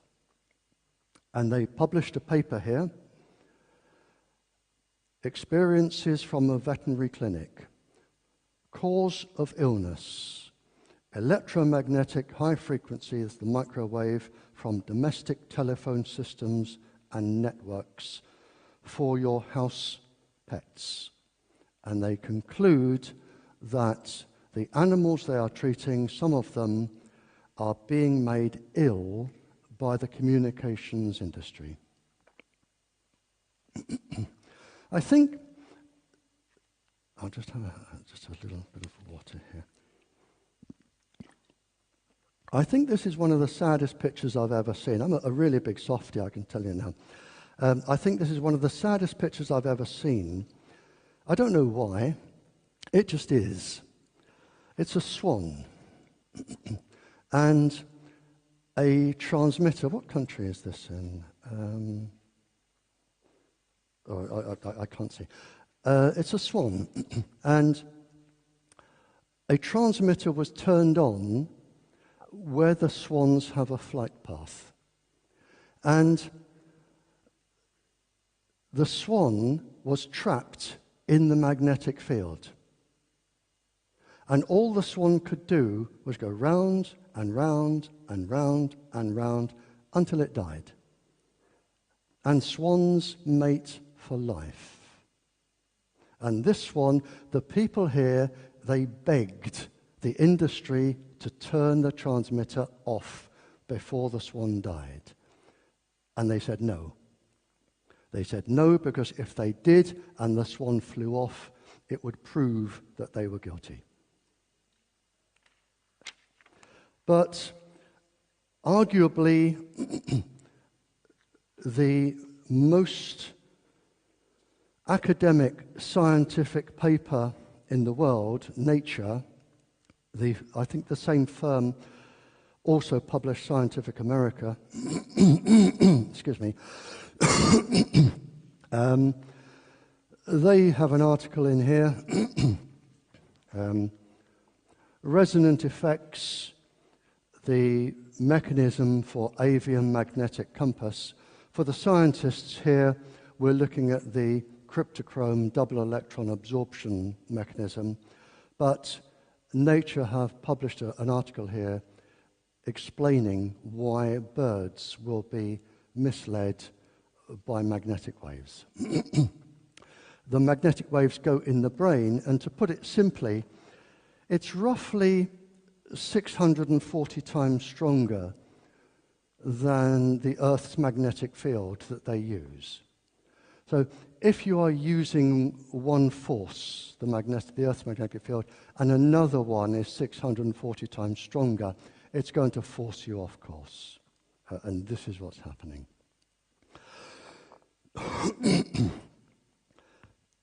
The same thing happens in humans. We have the same system in our brains, as do ants, bees, bats, that they all have that system. So if it works for one, it works for other.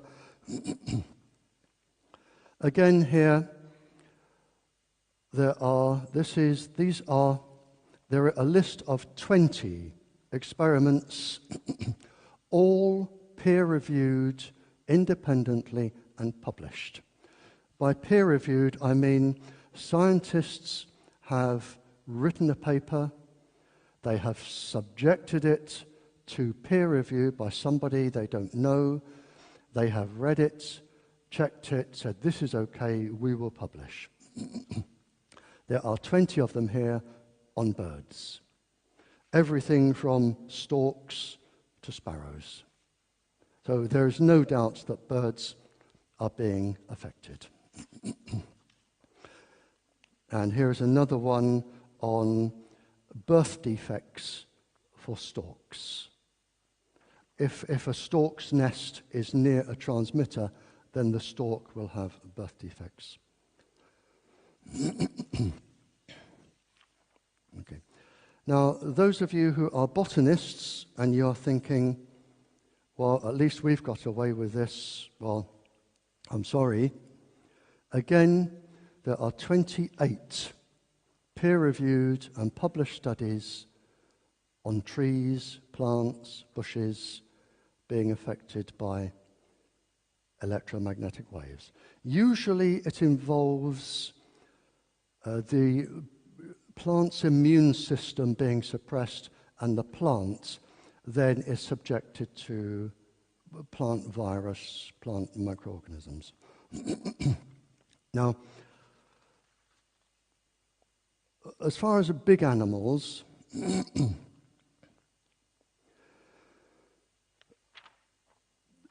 a farmer found that when his cows were near transmitters, they had birth defects. They also gave less milk and less or poorer quality milk. And this was written up and published, but it's not the only study. It's certainly not the only study.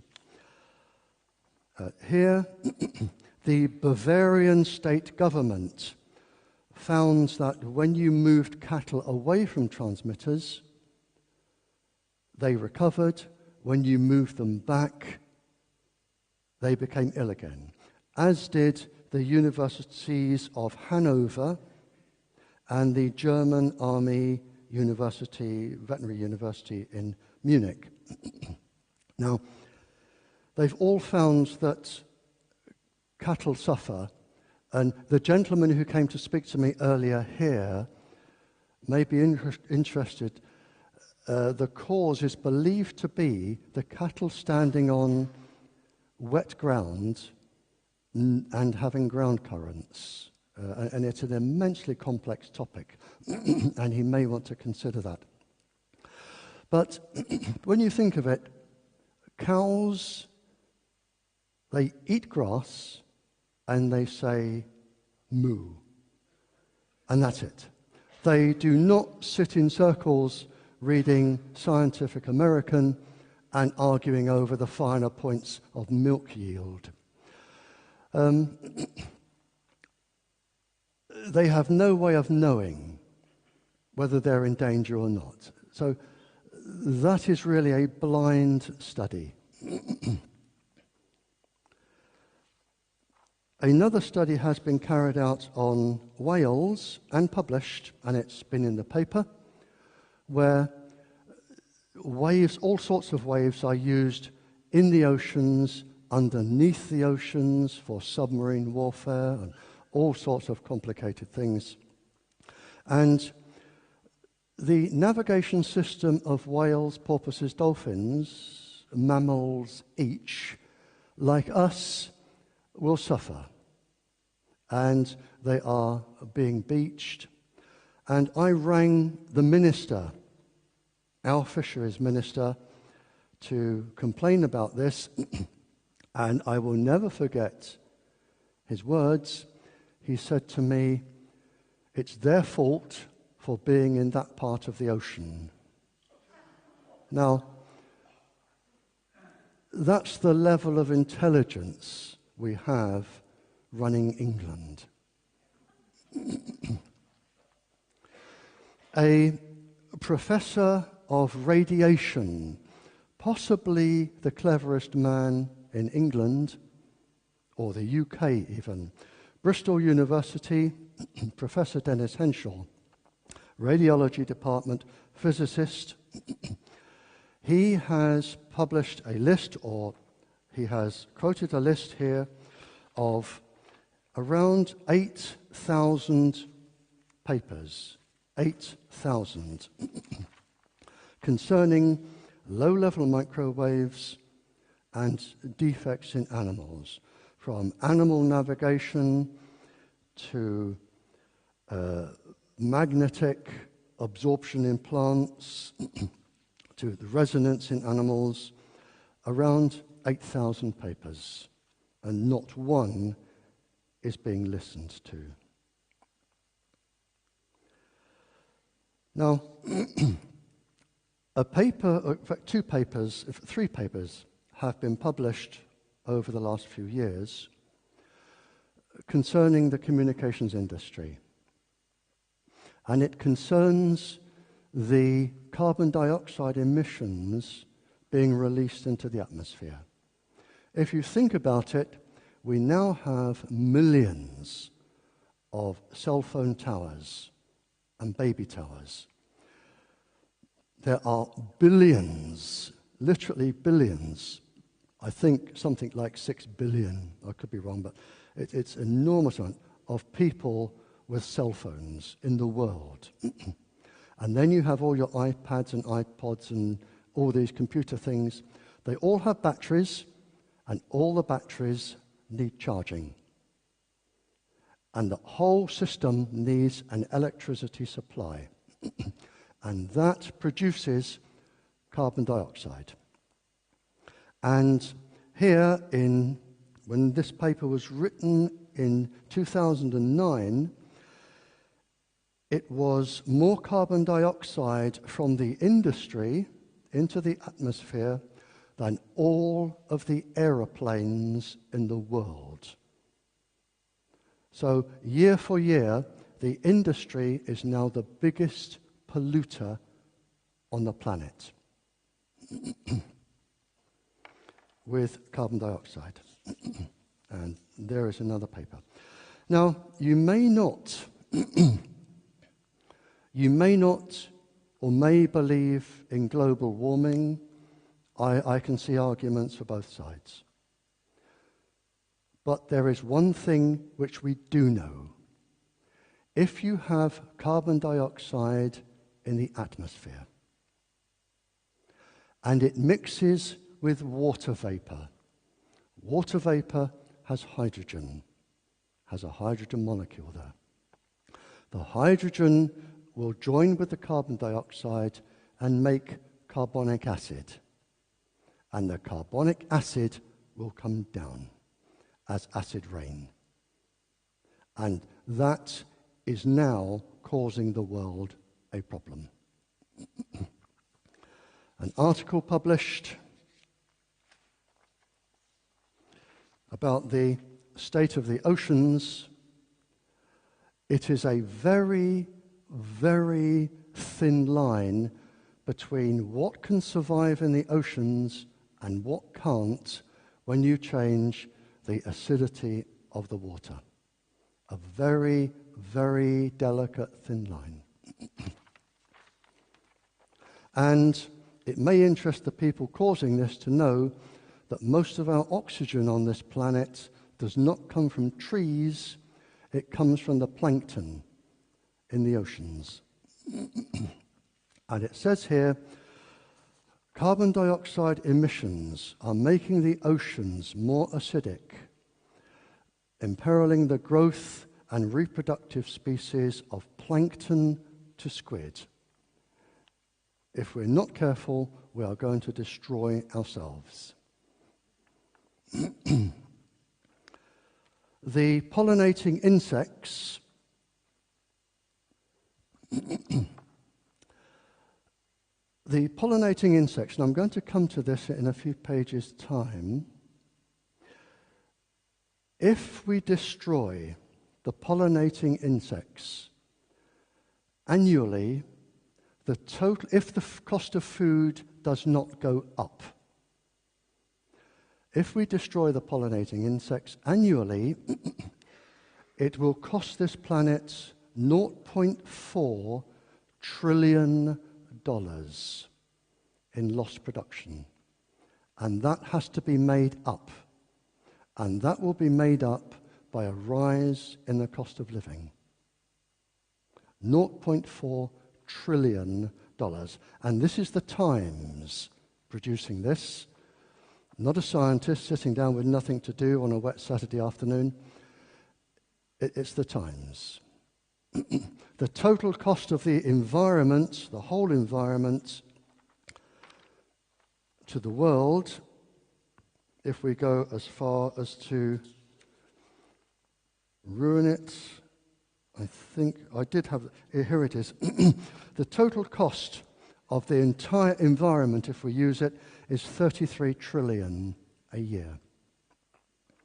And somebody will have to pay for that. The more that gets ruined, the more you have to pay. And the health costs are going to go up. In 2002, it was estimated that 9.8 million Americans were off work sick because of electromagnetic illness. 9.8 million, and that was 10 years ago. I haven't seen a figure since. So, what are the governments doing about it? You could guess what I'm going to say here, can't you? I saw my Member of Parliament, Mel Stride. I saw my Member of Parliament and I explained the problem to him that was taking place in England. And I said, please may I have a short interview with the Prime Minister. I was particularly worried about Wi-Fi and the future generations. And he wrote me a letter saying the Prime Minister is too busy to discuss this. Okay, it was what I expected. I then saw the schools minister. I saw Nick Gibb, Minister Nick Gibb. And I presented him with the same problem, and I put down a document, and his exact words to me were, I won't read it. So there is nothing I can do to help my own country. An article was published, this is again in the Times, and the gentleman here, he looked, when you have these prime ministers going from European countries and they all meet somewhere and they say, we are now going to cut down emissions, we're going to do this, we're going to save the frogs, we're going to do everything. Over the years, he looked at all of the promises that the prime ministers of all of the countries have made. And he followed through all of the schemes. And you can guess how many actually reached their conclusion. None. Not a single one has ever been carried out. Not one.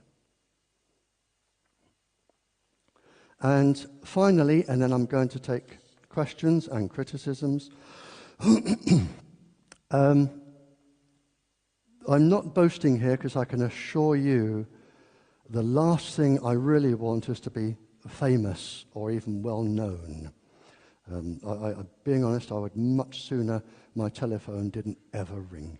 But don't let that put you off. I promise to answer it.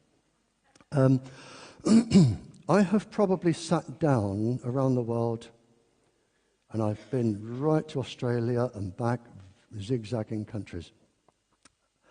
I have probably sat down with between 40 and 50 royal people, leaders of governments, leaders of countries, leaders of councils, people who have been very important but absolutely nameless, which doesn't matter, I still talk to them.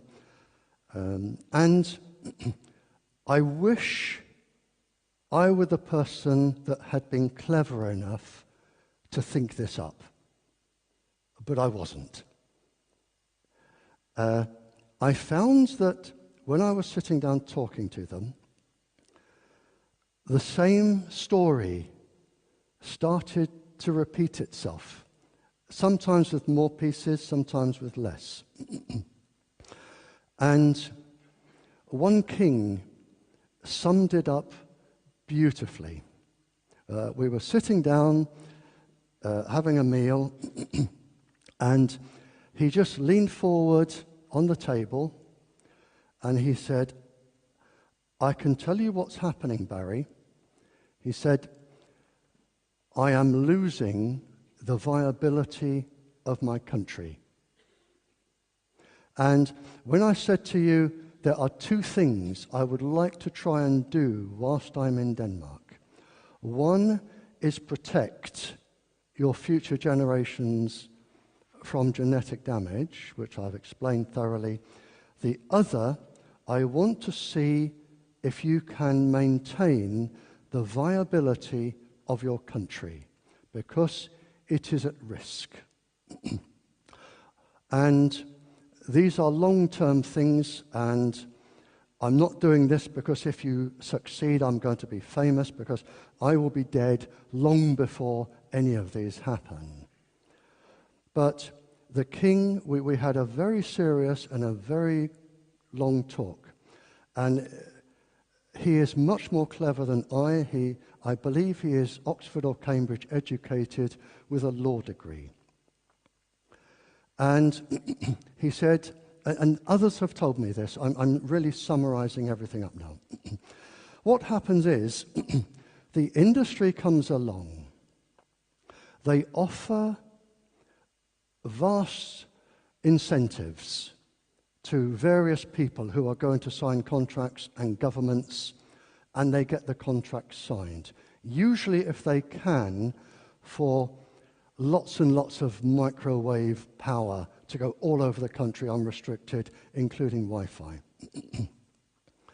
Then you start to get the illnesses. 18 months on, the illnesses will start.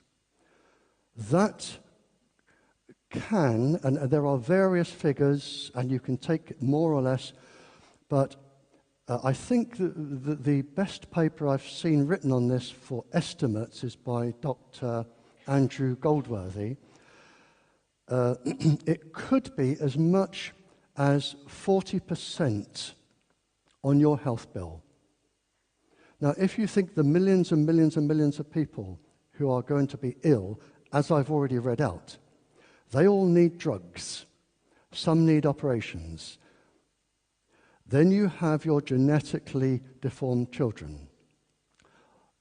Children with autism, children with epilepsy, and we know microwaves can cause this. When you start looking at all of this, it's going to be an immense cost to your health bill. The people who benefit most, of course, are the drug companies. So your health bill is going to go up, and that is a promise. That's going up. Now you look at your pollinating insects and your animals. They are going to become sick. You are going to need to, or possibly start to need, importing food, because you may not be able to produce everything that you need, or you may not be able to export everything that you need. And this is happening now in other countries. So there could be a cost to, or a loss where you export food or you import food. Then there is your sickness where you can't work. And finally, when you look at the rest of the equation, supposing there are 1 million cell phones in Denmark, 1 million cell phones in Denmark, and supposing the bill for each person on average is one of your kroners a day. Apart from what stays behind in taxes, advertising, running shops, that sort of thing, a lot of that money leaves the country. Most of it to the United States or Japan. Most of it leaves the country daily. And when you total up, and this is the other countries the king's talking to me and people, when you total up the cost of health, the cost to people not working, the food production, the loss to the industries going out, any 5-year-old child that can understand how a money box works, when you put some in and you take more out, will say eventually, and it depends on which country, eventually you are headed for bankruptcy. The poor countries suffer enormously very quickly. like the gentleman farmer I told you, who said, I can no longer grow fruit. We now have to buy it from somewhere else. So this is going to slowly erode your finances.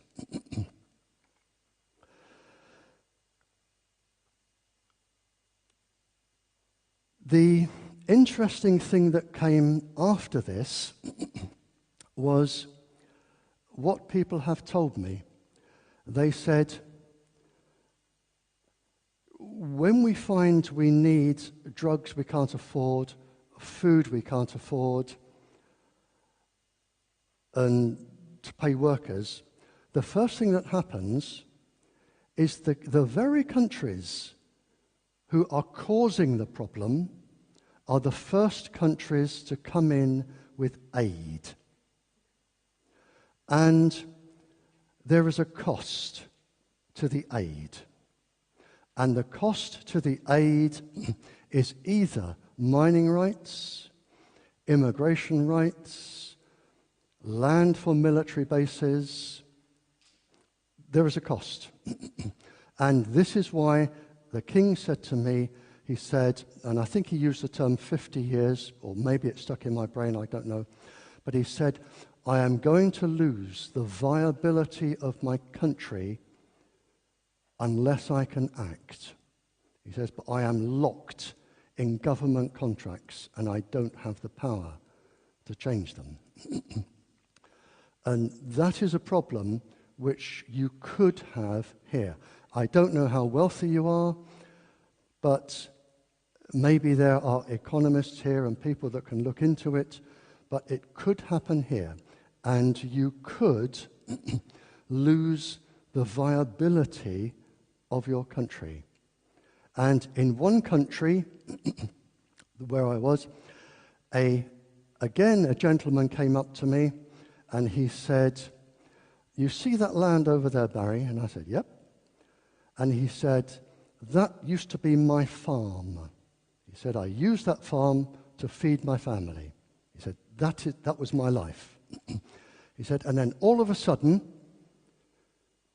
there was an American base there.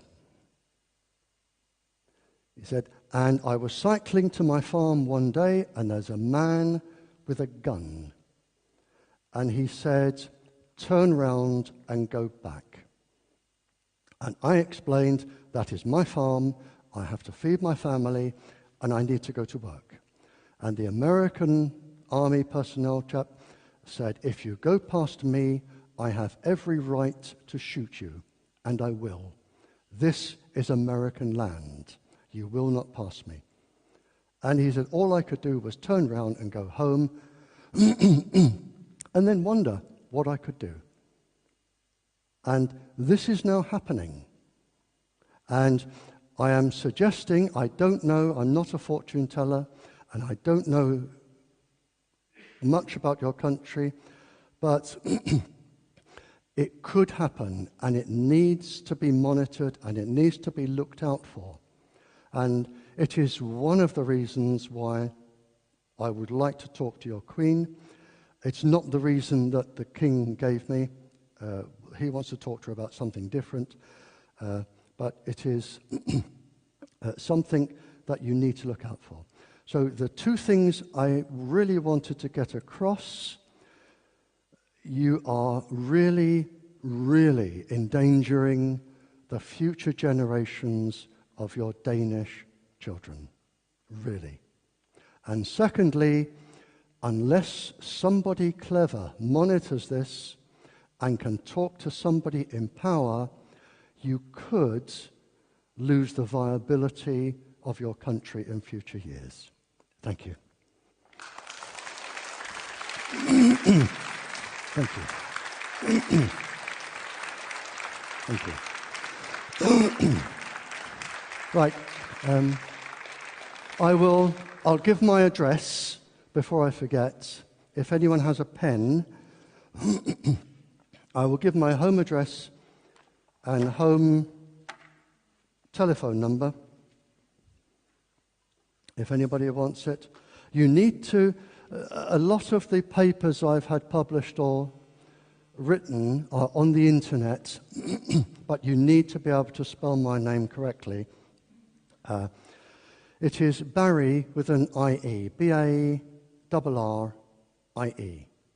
B-A-R-R-I-E. It is Barrie Trower, T-R-O-W-E-R, Barrie Trower. And my address is Trower, T-R-O-W-E-R. My address is number 3, Flowers Meadow,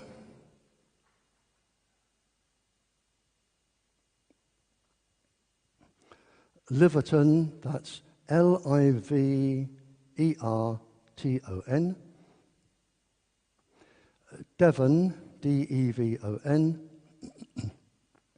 and the postcode is T for Tommy, Q for Quebec, the number 12, 1, 2,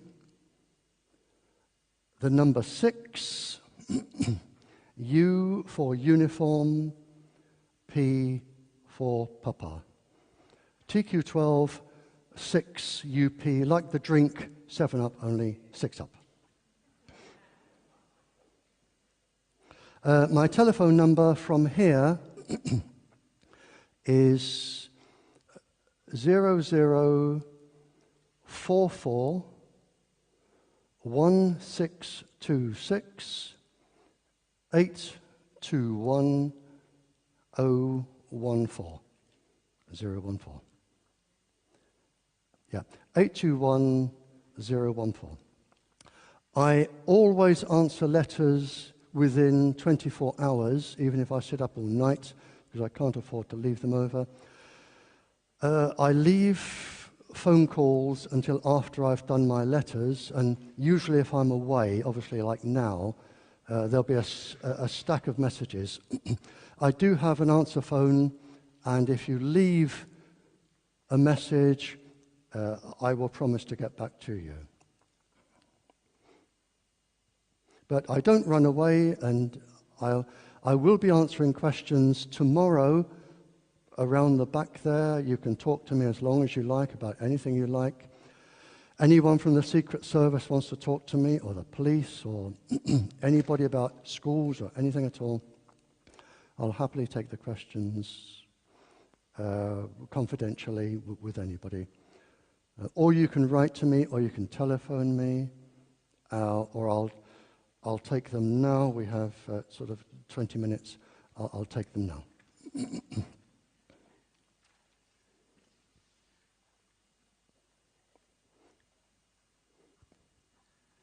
Hello. First of all, thank you for a nice lecture. Hello, sir. Thank you.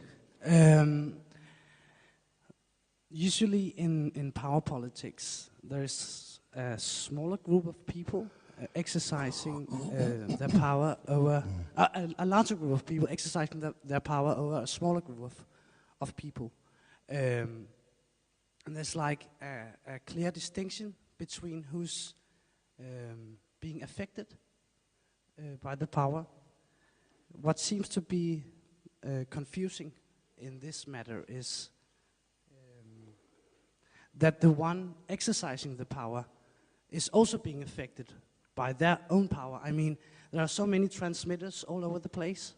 So I mean, you mentioned the drug industry. Even though you own a drug industry, you cannot really avoid these transmitters. No, you're absolutely right, yeah, sir. How do you explain that? I mean, from a rational perspective, it seems stupid to be exercising some kind of power that affects you in return. You know what I mean? Are you, was the first part of your talk, I have trouble here, was the first part of your talk suggesting I come into your politics? Come into what? I become a Danish politician. No, just like biopolitics in general. I see. I used to live in the part of the United. My ancestors all come going right back, all my ancestors come from the very part of the United Kingdom where the Vikings landed. And they settled as farmers. So I'm probably half Viking. So if you want me to be a Danish minister, then yes, I can.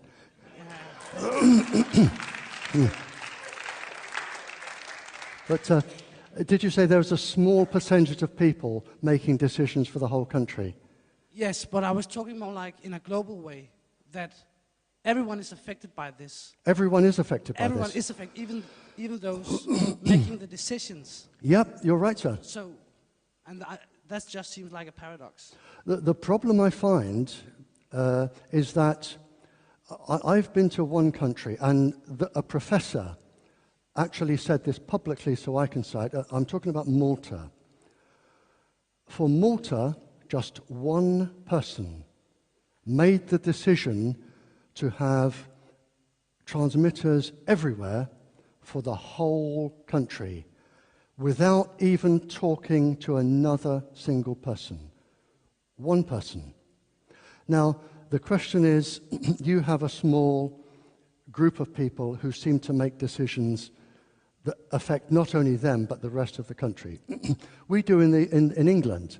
There are probably only about 5 people who make the decisions for the whole of the UK.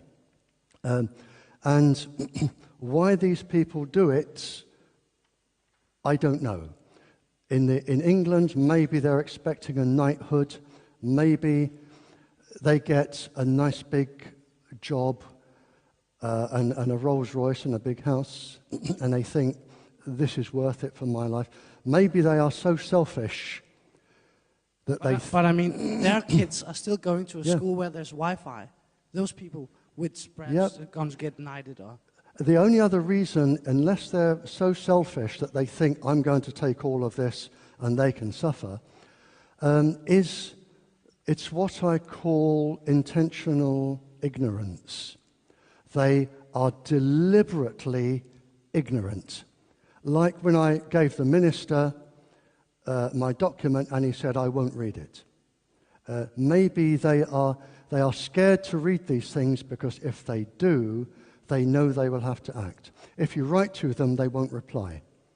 Because if they reply, it means they've read it. It's what I call intentional ignorance. I don't know why they do it. I don't know what sort of people they are.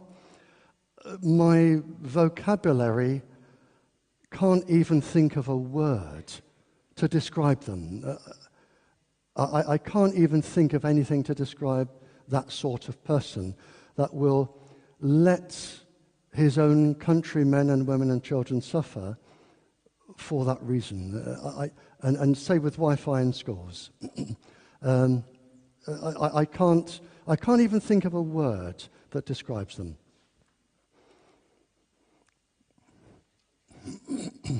Yes, I also wanted to thank you for this vital information you warn us and share with us. My pleasure, sir. But I would like to add the puzzle piece, which is also very important, which I got from my research. Absolutely, sir. And that is, it is not the electromagnetic waves making the trouble that you mentioned. It is the scalar waves, or the so-called Tesla waves.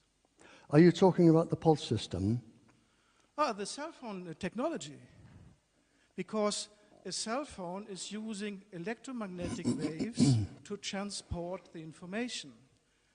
But using that, they also use partly scalar waves. They are a kind of waste, a kind of noise. In with the electromagnetic wave? Yeah, they are another kind of wave. Electromagnetic wave or a transversal wave. And the scalar wave is a longitudinal wave, the Tesla wave. Yeah, that is a big difference because it is the scalar wave, the longitudinal wave, which is biologically relevant. And as far as we are not dividing those kinds of waves, we never will succeed to get a shelter because we are on the wrong track. The electromagnetic waves today, I will agree, they do have lots of other waves riding with them. Lots of other waves. Yes. The scalar waves, you can have radio waves, you can have all sorts of waves in with.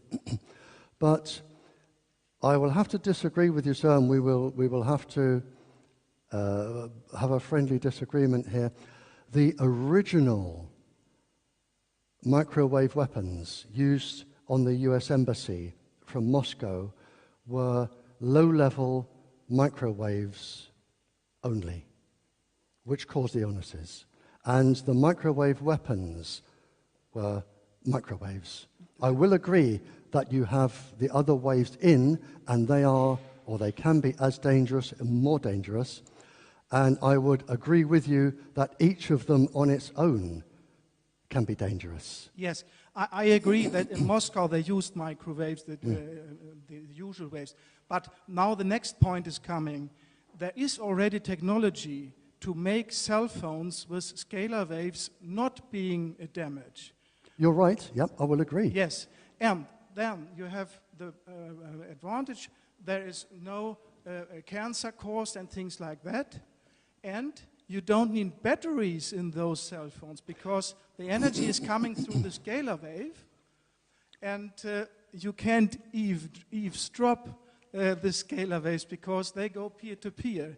They go directly from the transmitter to the receiver, and no Secret Service can interfere. So that is a real advantage. So you should add to your information that the cell phone technology is changing, that they are going from the usual electromagnetic waves to the scalar waves. The technology is already in use by some secret parts in the society, but it should be public. Then you get rid of all the problems. Thank you. Yeah.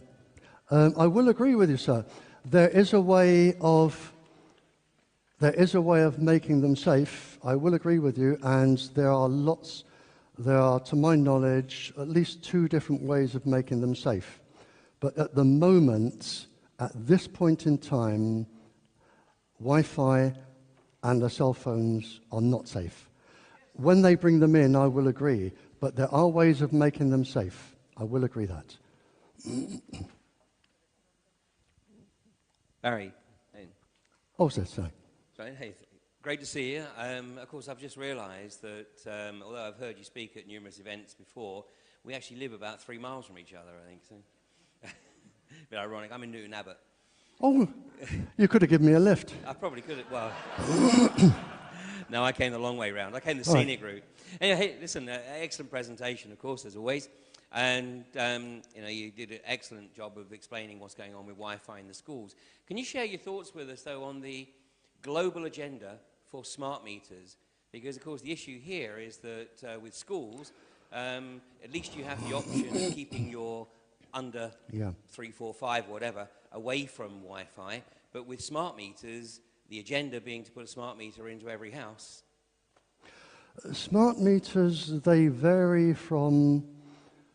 A smart meter, if anyone isn't sure, it's like a gas, an electric, probably a water meter. Do they use them for water?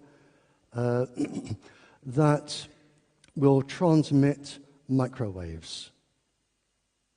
I'm not too well up on smart meters. I haven't had time to study them.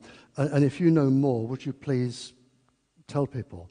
I do know that smart meters, if I've got this correct, somebody doesn't need to come round to the house to read the meter to bill you. They transmit it. They are using the cell phone system, the GSM system. That's it. So they are also making the same electrosmog. They are also making the same electrosmog as our cell phones do, and therefore it's right. It's exactly on the point. Also a problem on that topic. But eventually, the whole objective of the smart meter is that every single electrical device in your house will communicate wirelessly with the smart meter. Yeah, you're absolutely right. And if you live in a very busy block of flats or a busy street, it's a lot more microwaves. And as I say, until the gentleman said, there is technology, and I do know 2 different systems where they are trying to make the microwaves totally safe.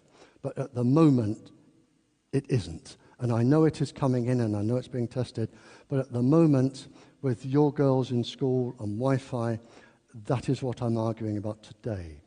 But Wi-Fi, smart meters, they are microwave transmitters. It varies from street to street, block of flats to block of flats. They can feed onto one central smart meter that then feeds to the tower, or they can all feed to the tower. I do know their power varies, but they are microwave transmitters, and there is a lot of objection to them around the world. I do know that. But I haven't had time to study smart meters. I'm still too busy doing all this. But I do know that there are people writing papers on smart meters and analyzing them and studying them. It's such a big area, this, and you're better off going to a computer and putting in smart meter and seeing what's been published. But they are microwave transmitters, without a shadow of a doubt. And they will carry the same risks as any other microwave transmitter. And depending where your bedroom is, I suppose, in the house, or where they are, could depend on how much at risk you are. Is that okay? I don't really know much about smart meters, I must confess. I can just add a comment here, because in my house in Silkeborg I have got a smart meter installed, and I got this tickling with my eye when he started to remove the old one, because I also have known a lot about this discussions on the internet. And so I called the electrical company and said, what is the plan with this? Can I now expect that microwave communication is going out here? And he said that, and the other thing was that the name of this smart meter was Echelon. So in my business, so I called and I got a very nice guy at the electric company who explained for me that there are two possibilities with smart meters. There are the possibility that the communication are going through the copper, as today, through the wire, or it can go wireless. And I said to him that I was happy to hear that, and he also explained for me it was going through the wire from my house. If I would like to have some of the benefits in the future, for example, the burglar alarm or anything else, watching how much electricity my freezer would use, whatever, then it could go in remote, what do you call that, wireless, or it could go via copper, the wire again. So if I installed the wire and was willing to pay for it, I could have nearly the same advantages at this smart meter as I have wireless. So I think if any of you are in questions about that, call your electricity company and say you are willing to pay to get extra wire installed in the house to get the advantages. Sorry? Did you say, just out of curiosity, that your skin became itchy when it was there? Yeah, my eye, you know, when Okay.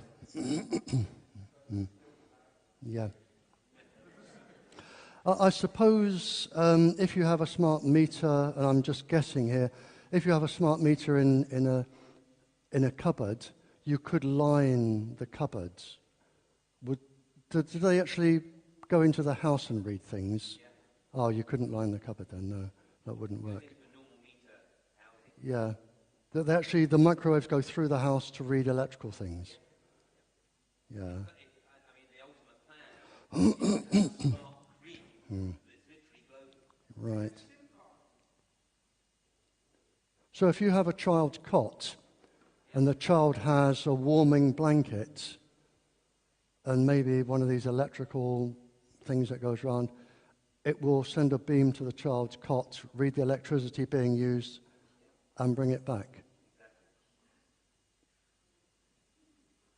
Well, that says enough, doesn't it?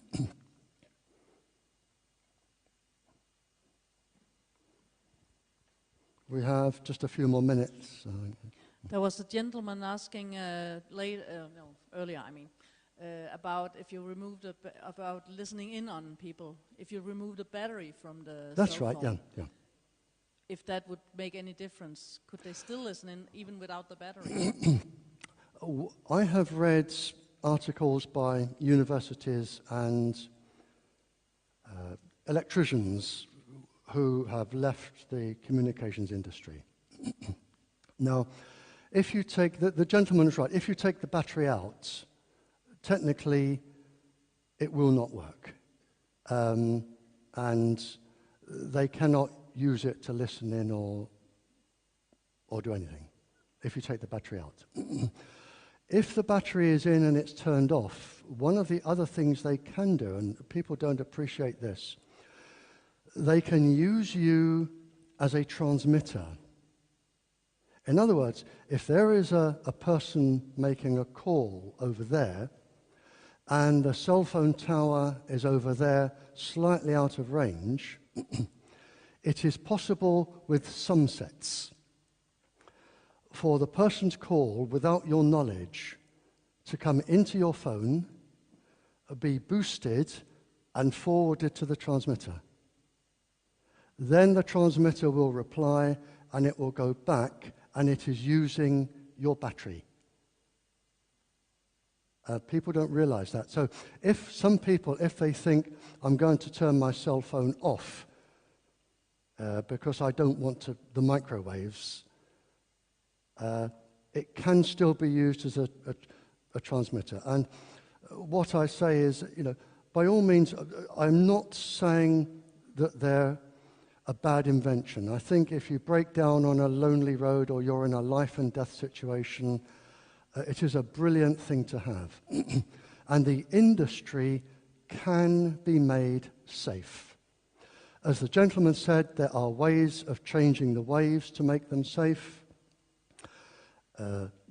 You can also, as they've done in Salzburg, you can turn the power down so that no more than a certain amount of power reaches any single person. There are ways to make it safe. Wi-Fi can be made totally safe. What I would recommend is you carry your cell phone in either what is known as a Faraday cage, which is like a wire mesh bag, that nothing can get in or out, or a child's metal school tin that they put their protractors in, or something like that. Sorry, yeah, there's a question over here. Yes, sir. Okay, sir. Yeah, please tell me. Is that the Faraday cage? Yes. Yep. The truth is that I have access to a periodic system where there is 24 elements before hydrogen. These are the elements that are in space, and these are the elements that makes it possible to communicate with spaceships. Without these elements, communication would be impossible. There is no known substance that is able to stop vibrations in these matters. And when you make a cell phone, you want to make it as small as possible. When you do that, the ordinary radio waves you talk about, they are emitted, but they are weak. And then there comes the pressure waves that some call scalar waves. And these waves cannot be stopped by anything. Nothing. There are... And the reason the phone companies do this is that it improves the cover of the cell phone net in cellars and inside big buildings. Yeah, I would disagree with two things there, sir. Yes. There are metal mesh bags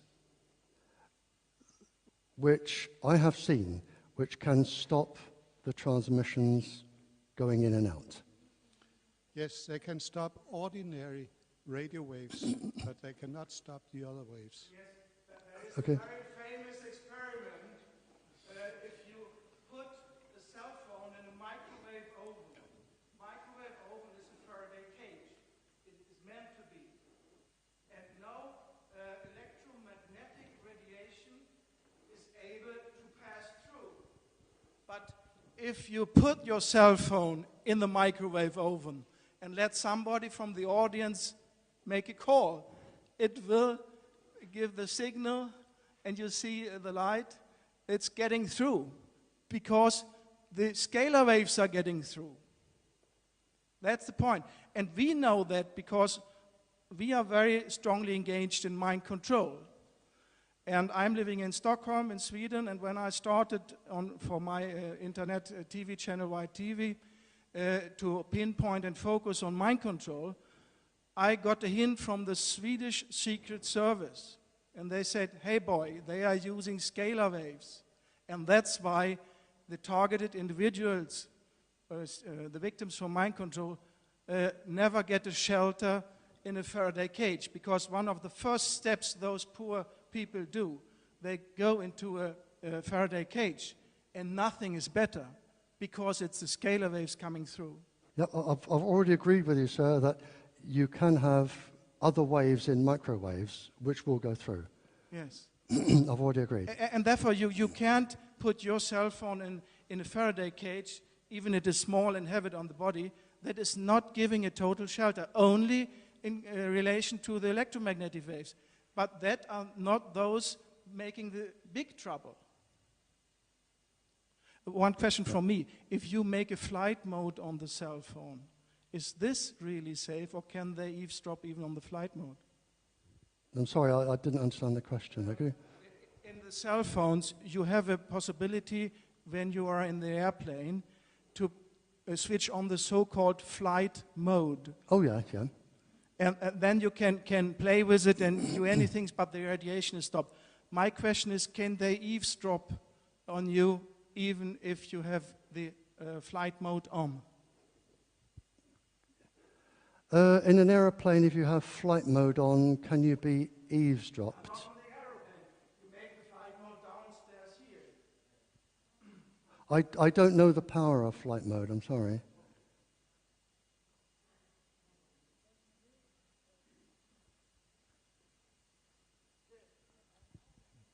My question is about eavesdropping also.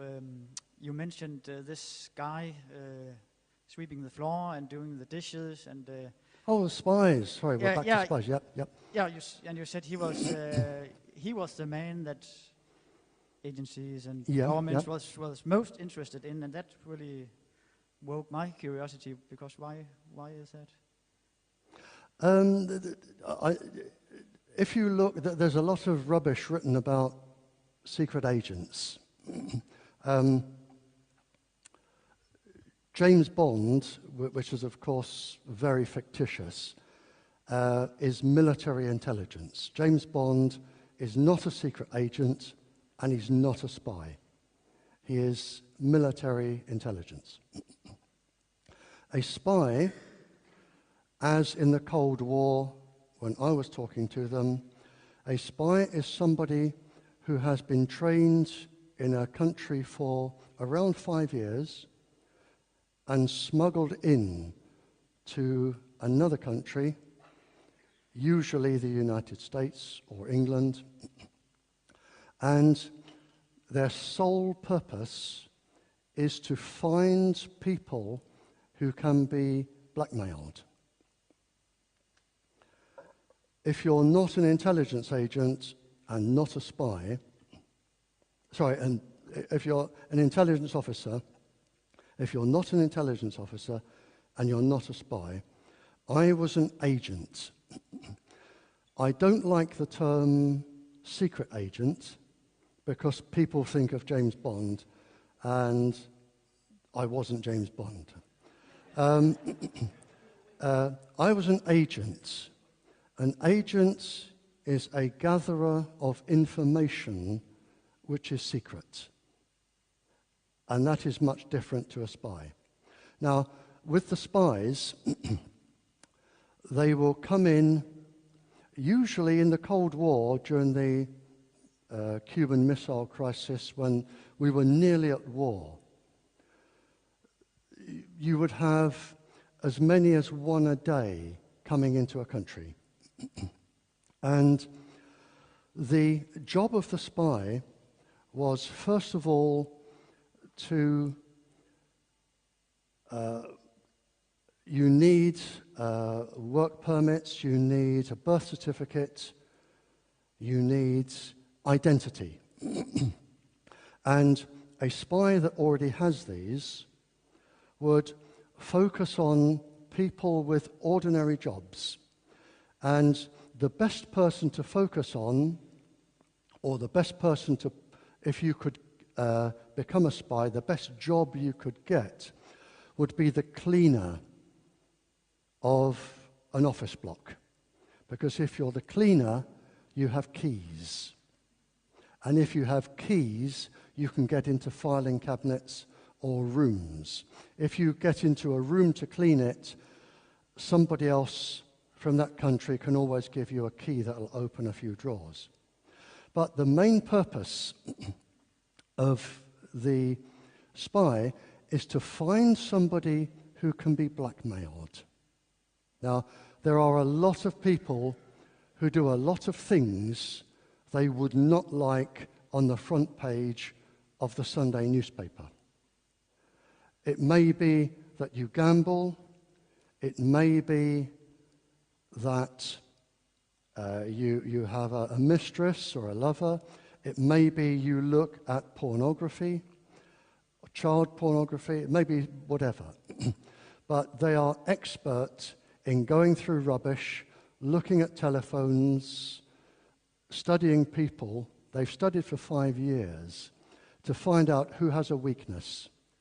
So if they found that you had a weakness, let's say you had gambling debts, and you didn't want your wife to know, and children to know, an employer, they could relay this information back to a controller. The controller could come up to you and say, hello, I realize that you have this problem, this is what we've got on you. What I would like you to do is sign this form that says you have known this person and they've lost their birth certificate or their identity paper, you recognize them, and they can get a new one. Or it may be, if you are an influential person like a doctor or a teacher or a lawyer, it may be that they want you to sign a passport form because you're authorized to sign passports. Or it may be they want you to write a reference to give somebody a job who has been in the country maybe for 5 years. And they will work slowly up. They never expect to go home. When they come into your country, they expect to stay. Now, how they go through their training, and I don't have time to tell you, but a person with an ordinary job is usually the most useful because they have access to buildings for cleaning, they tidy bins, they collect rubbish, and it's a very skilled, slow process where you contact people, you blackmail them, you get them to sign pieces of paper because you have as many as 7 people a week that need identity papers. And that's not easy.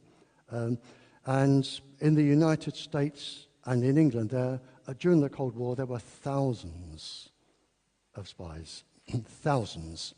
And their main job is blackmail. So, and the person to target, say the person that they want first is somebody who has access to office blocks. Does that answer your question, sir? Sorry, I'm looking at the wrong one there. Hello. Yes, sir. I have some comments. You mentioned a microwave oven. A microwave oven is not a perfect Faraday cage. Yeah, I didn't want to get into an argument, actually. So I have made a perfect Faraday cage, and no call will reach that phone. It's not the scalar waves that are carrying the contact between the tower and the phone, I think. And I didn't want to get into an argument with the gentleman. And then you mentioned these bags for putting the cell phones into, and it doesn't make them safe, I think. It will, maybe it will reduce the radiation because of the metal net. Yep, you could be right, sir. I do know, and I haven't tested them, I do know you can get bags to put them in. And I do know that some police officers are actually putting shielding between the Tetra system and their body. Yeah, that's a good idea, but the other one, the bags are not a good idea, I think, because they will weaken the signal, and when the signal is weakened, the cell phone will turn up its radiation. Yeah. And still the bag will reflect some of that radiation, but there's a hole in the bag, and from that hole the radiation will be much stronger than if the bag was not there. Yep. If there is a hole in the bag, it will come out. You're absolutely right. What should be shielded is the space between you and the cell phone, and not the whole cell phone. You're absolutely right, sir. You're absolutely right.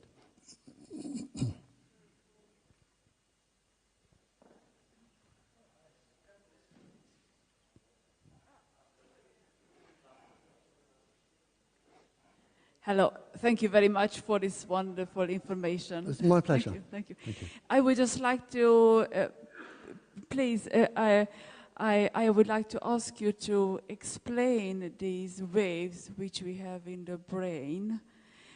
I think that you mentioned the theta waves before, and I'm not sure if they are good or bad for the body. If we, I don't know if you can påverka, hur säger man det på engelska? Influence, thank you. I don't know if we can influence the waves in a bad or a good way. Please explain this. Thank you. There are lots of different ways, and for the scientists here, I'm looking at electrically induced phase transduction, rectification, resonance, both cyclotronic resonance and circadian resonance. You have 4 waves in your brain, alpha, beta, delta, and theta, that help the brain go into different states. Now, the best way to describe entrainment is if you're bouncing, you're a very slim young lady. If you're bouncing on a trampoline, you will bounce at your own vibrational frequency that you feel happy with. Now, if a 56-stone man jumps on your trampoline and bounces at his frequency, you will automatically have to bounce at his frequency because you can't stop yours. You can't make him stop. Does that make sense? You will have to bounce as he bounces. Now, that is entrainment.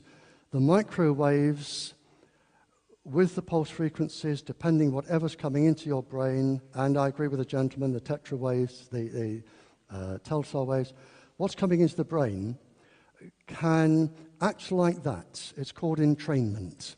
They can make your brain change its natural wave.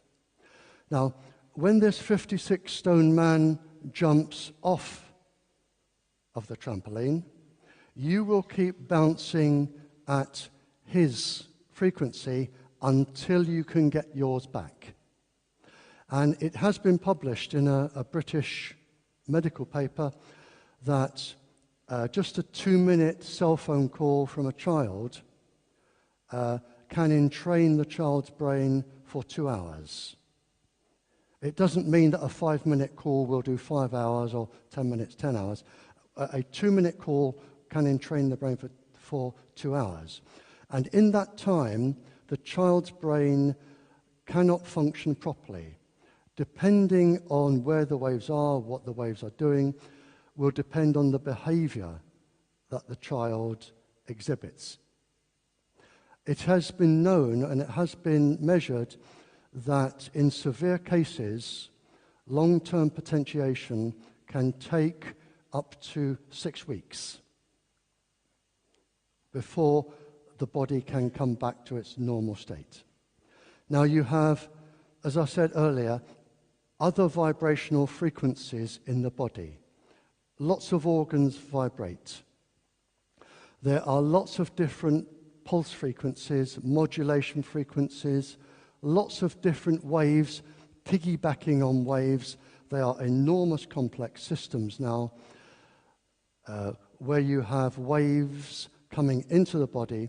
They can affect the normal wave function of the cells. For instance, the tetrafrequency of around 16, 17 pulses or modulations a second, we know that that can affect water. We know that it causes calcium efflux in the brain. We know it can affect yeasts. There are other frequencies that will affect the sodium, chlorine, calcium, potassium in the cells that will make them leak, make the cells leak, as well as the calcium. So once you have a vibrational frequency coming in, and we're getting very technical here, if you take an ordinary cell, and I'll stick just to calcium, if you take an ordinary cell, it's bounded by the chemical element calcium, which has, if you like, 2 arms, and they hold on to each other, and they hold the cell structure in place. If the tetra signal goes in, or any signal like the tetra, it vibrates the calcium, and the calcium comes off the cell wall. Once it comes off the cell wall, it's replaced by potassium. Now, the potassium doesn't have 2 arms, it only has 1. And so the cell wall starts to leak. And when you get leakage, there is a chemical process from the lysosomes in the cell and the heat shock proteins. There are messages that go through to the DNA. For the scientists, you have the adenosine triphosphate double bond is compromised with the oxygen and hydrogen and sodium. For nutrients, you then get the reactive oxygen species released, and what happens then is the cell may die, it may turn cancerous, it may recover. It's an immensely complex thing, but it's due to the vibration. And I will agree with all the scientists when they say microwaves are not powerful enough to break the DNA as it is. What they do is they cause a cellular change on the surface that has a chain reaction that goes through, and it's immensely complex, and that damages the DNA, unlike X-rays or gamma rays that go straight through. So every single part of your body has its own cyclotronic or circadian vibrational frequency. And it depends on the size of the organ, the type of wave, the vibrational frequency, the modulation frequency, the pulse frequency. Lots of things come into play. But it is possible for government agencies to target specific organs, specific cells, with the frequency that will destroy them. And I would say I'm incredibly impressed with the knowledge of the gentleman here, and I really am impressed. And if these gentlemen are prepared to join any of you who want to take on a school, I would think the school wouldn't stand a chance. I really don't, with all of the expertise you've got here. And this is why I say I'm an ordinary bloke, an ordinary man. There's nothing special about me. I try to do a job. But if you look at the complexities here, and this is where we are, to be an expert in this field, and it's not a word I use. I do not like the word expert, and I will never call myself an expert. To be an expert, you would have to be an expert in electronics to understand all this, in physics to understand all of the waves, in biochemistry and physiology to know how the waves interact with the body. You would need a really, really good grounding in cellular biology and all of the things that can happen at the quantum level in quantum physics. And if you want to try and put the whole lot together, you need the sort of mathematics that nightmares are made of and probably hasn't been invented. And this is why I welcome. I will make mistakes and I will get things wrong because I'm not an expert. I have a degree in nuclear and atomic physics and a diploma in biology and physiology and another research degree. But I'm not an electrician. And I'm not a biochemist. And as the gentleman said, you know, there are specialist topics within that. And you only study for 4 years at university. So it is a mammoth topic, and this is why we are in the mess we are in.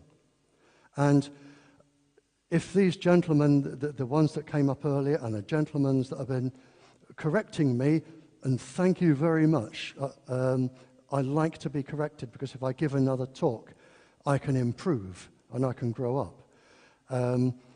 And if you want to take on a school or you want to fight a battle, call in the people that have argued with me. I'm sure they will win for you because they're good.